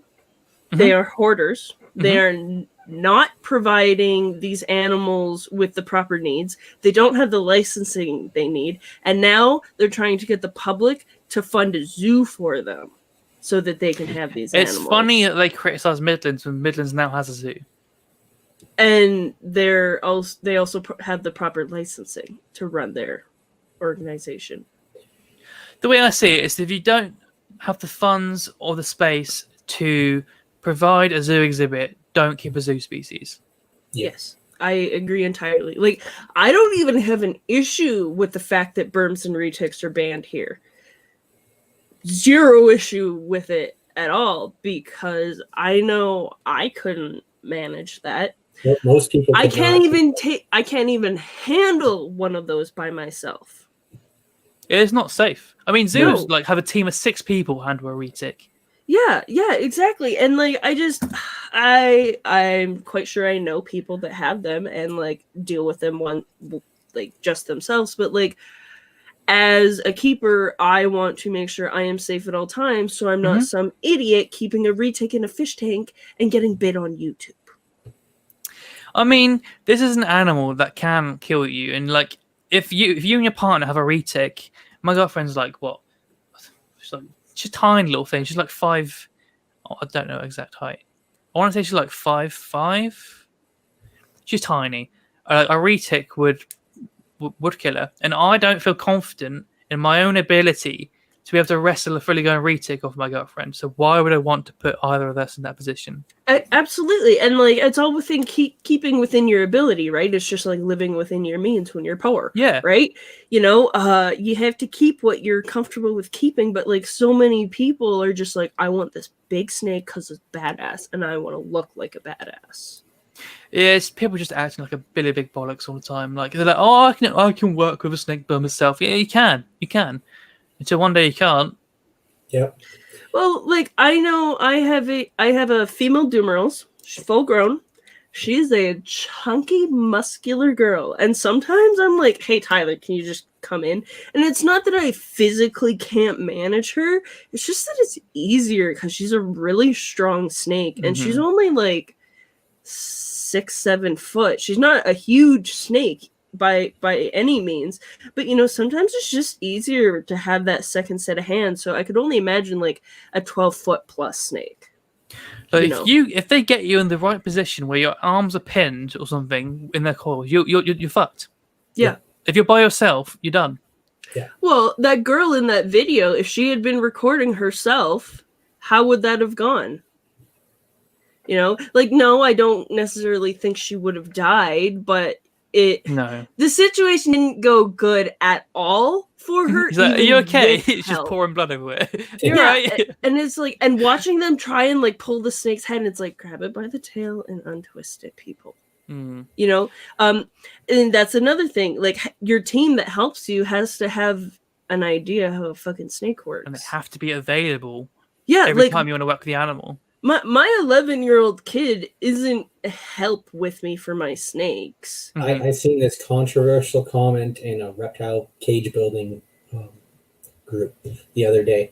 This person was asking about building a cage for their Burmese, and the one guy mentions, make sure you have a gun or a large enough knife to kill the animal in case something goes wrong. And then everybody just lost their mind. But he's thinking of the worst case, and that actually is reasonable. And now it's not that in no way means kill your snake just because it bites you. But if you're in a life or death situation and you need to do something, wouldn't you rather have the option to do something? Yeah, because if you're dealing with like a 200-pound Burmese python and it's just you and your buddy there, good luck trying to get it off unless it's dead. So it's taking the necessary precautions to be safe while you're keeping these animals. I'm not saying like a Burmese or a retic's going to like 100% try to eat you every time. I'm just saying like just worst case scenario. This isn't like, oh, this doesn't happen, therefore they're puppies and blah, blah, blah, blah. And I can do it by myself. People say puppy dog tame when they're talking about reptiles. You mean my Keggy's not puppy dog tame? No, he's not! Look at what his girlfriend did to him. I know.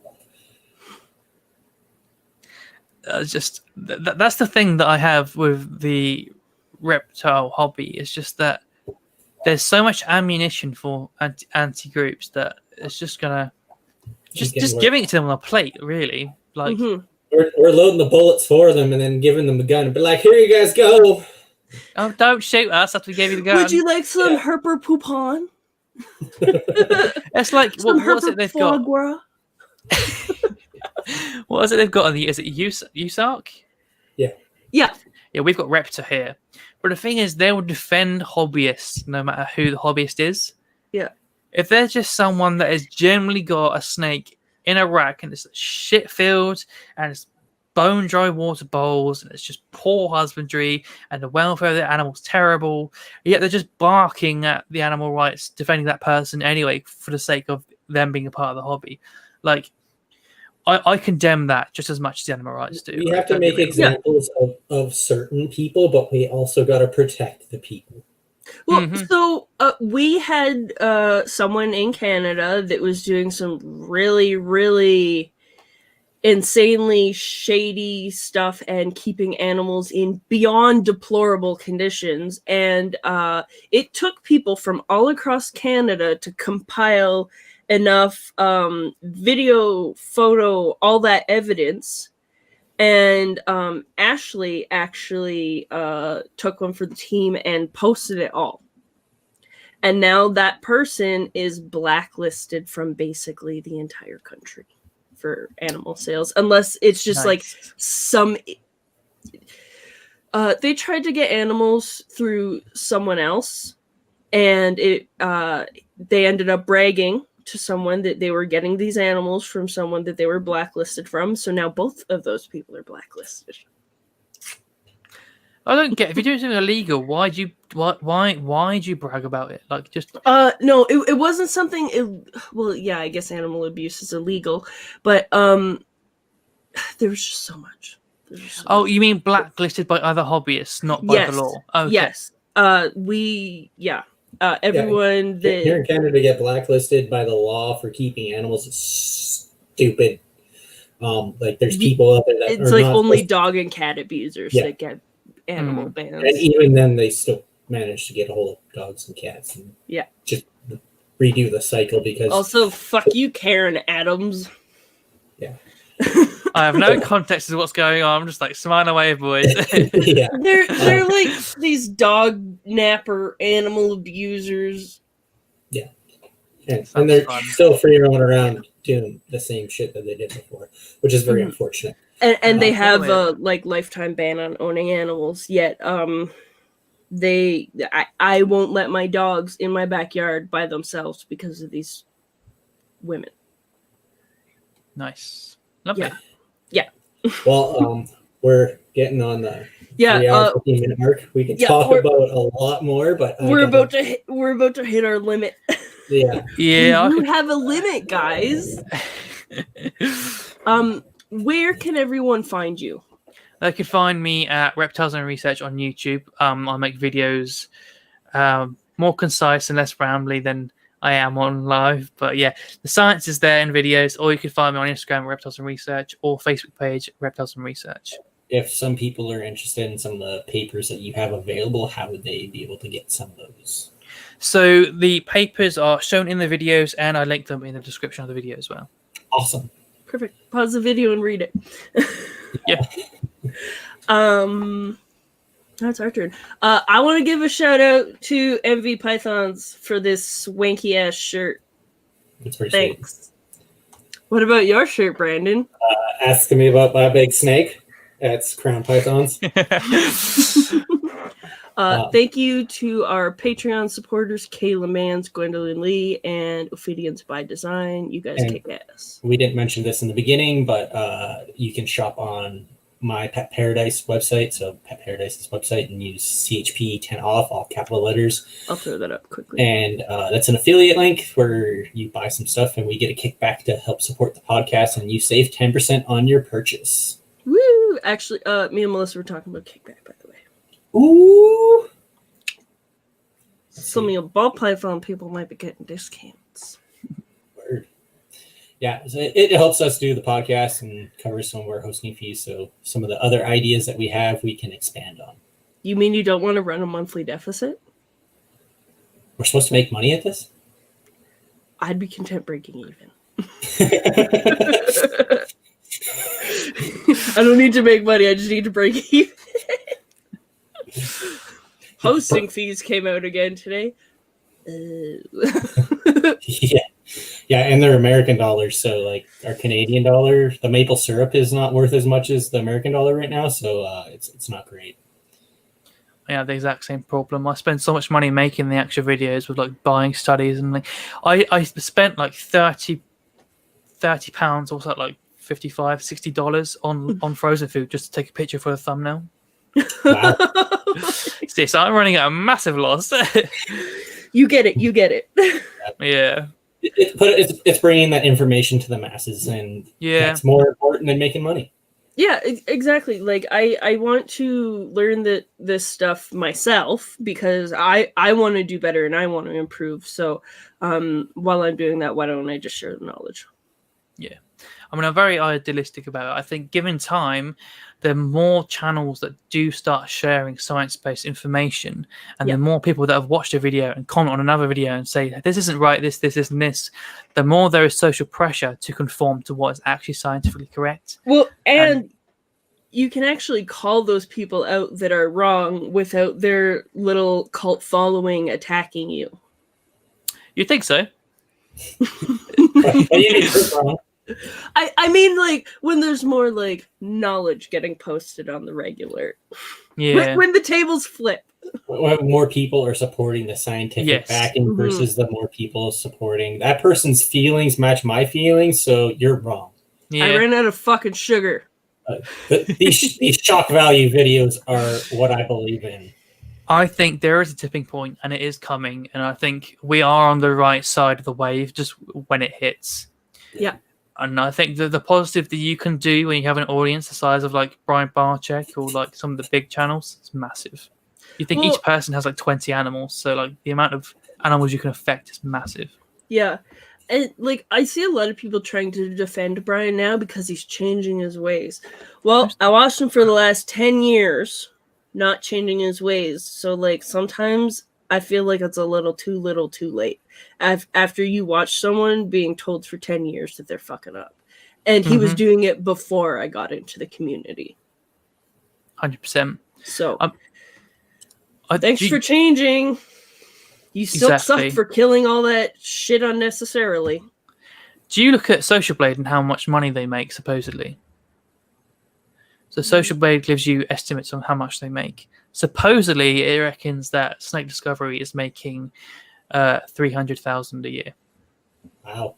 Like on YouTube videos? Yeah, so. just from ad revenue. That's not including sponsors or Patreon supporters. Snake Discovery is working on opening up a zoo. So. Yep. I just think about what you could do with that amount of money. The amount of studies that I could start. I mean, I can't do. Listen to this bullshit. I can't do a study on the blood serum levels of a raw python in the UK. I can't set up a load of royals or ball pythons, give them UV and test their blood after. I can't take them to a vet, get blood drawn and get it sent off to a lab to test because that classes as experimentation. You need like a lab license to do it. But if I want to do a health check and get the vets to do blood analysis to make sure the animal's healthy, it's fine. The moment I want to actually test it for a study, I can't because I need a lab license. And it's something that could literally benefit the animal long term. So that I can literally have the blood in my hand already extracted from a health check. I'm not allowed to test it. Got to go in the bin. Yeah. But the amount of things that I could do if I had the amount of money that these people did is ridiculous. I could set up a lab and I could do all this stuff. I could fund studies, literally go to like the places. Do you know like how, what's his name? Guy with the long hair and the beard goes to wild places. Dan Kaufman. Yeah. I like it. I think he's a really nice bloke and I think he's got a really happy attitude. But I just wish he would actually take a solometer, measure UVB, take a lux reader, measure light levels. Like it just it's just air temperature, humidity, and then surface temperature. And he's like, so when you're setting up your rack, give it this temperature. It's just like you just watched, but no cigar. Like they made a video on like hognoses and how they travel from one habitat to the other, like based on season. They travel this big distance to the wetlands after this, and he's like, so when you're keeping them in your rack, I'm like, you just seen how far they travel. Why are you shoving it in a rack? I just can't. I just don't know. It's like lots of contradictory things that people are trying to like. Hey, we should up our husbandry, but we're not going to. Yeah, the version of up the husbandry has just changed. Or putting it in a 6-foot enclosure on paper towel. Yeah. Got a video on that but as no well. cigar. Anyways, thanks for tuning in, guys. We could end up talking for another hour if we keep this I going. really on. could. Yeah, but we're like literally about to get yeeted off our stream site. Yeah, and my wife is not happy with me right now. She's like, "We got shit to do." Check us out on Facebook, Instagram, all your podcasting, wherever you listen to podcasts, all that shit. YouTube. Subscribe to us on YouTube, goddammit! Thanks, everybody. Thanks for Don't tuning forget in. to grab Life by the Hemipenes.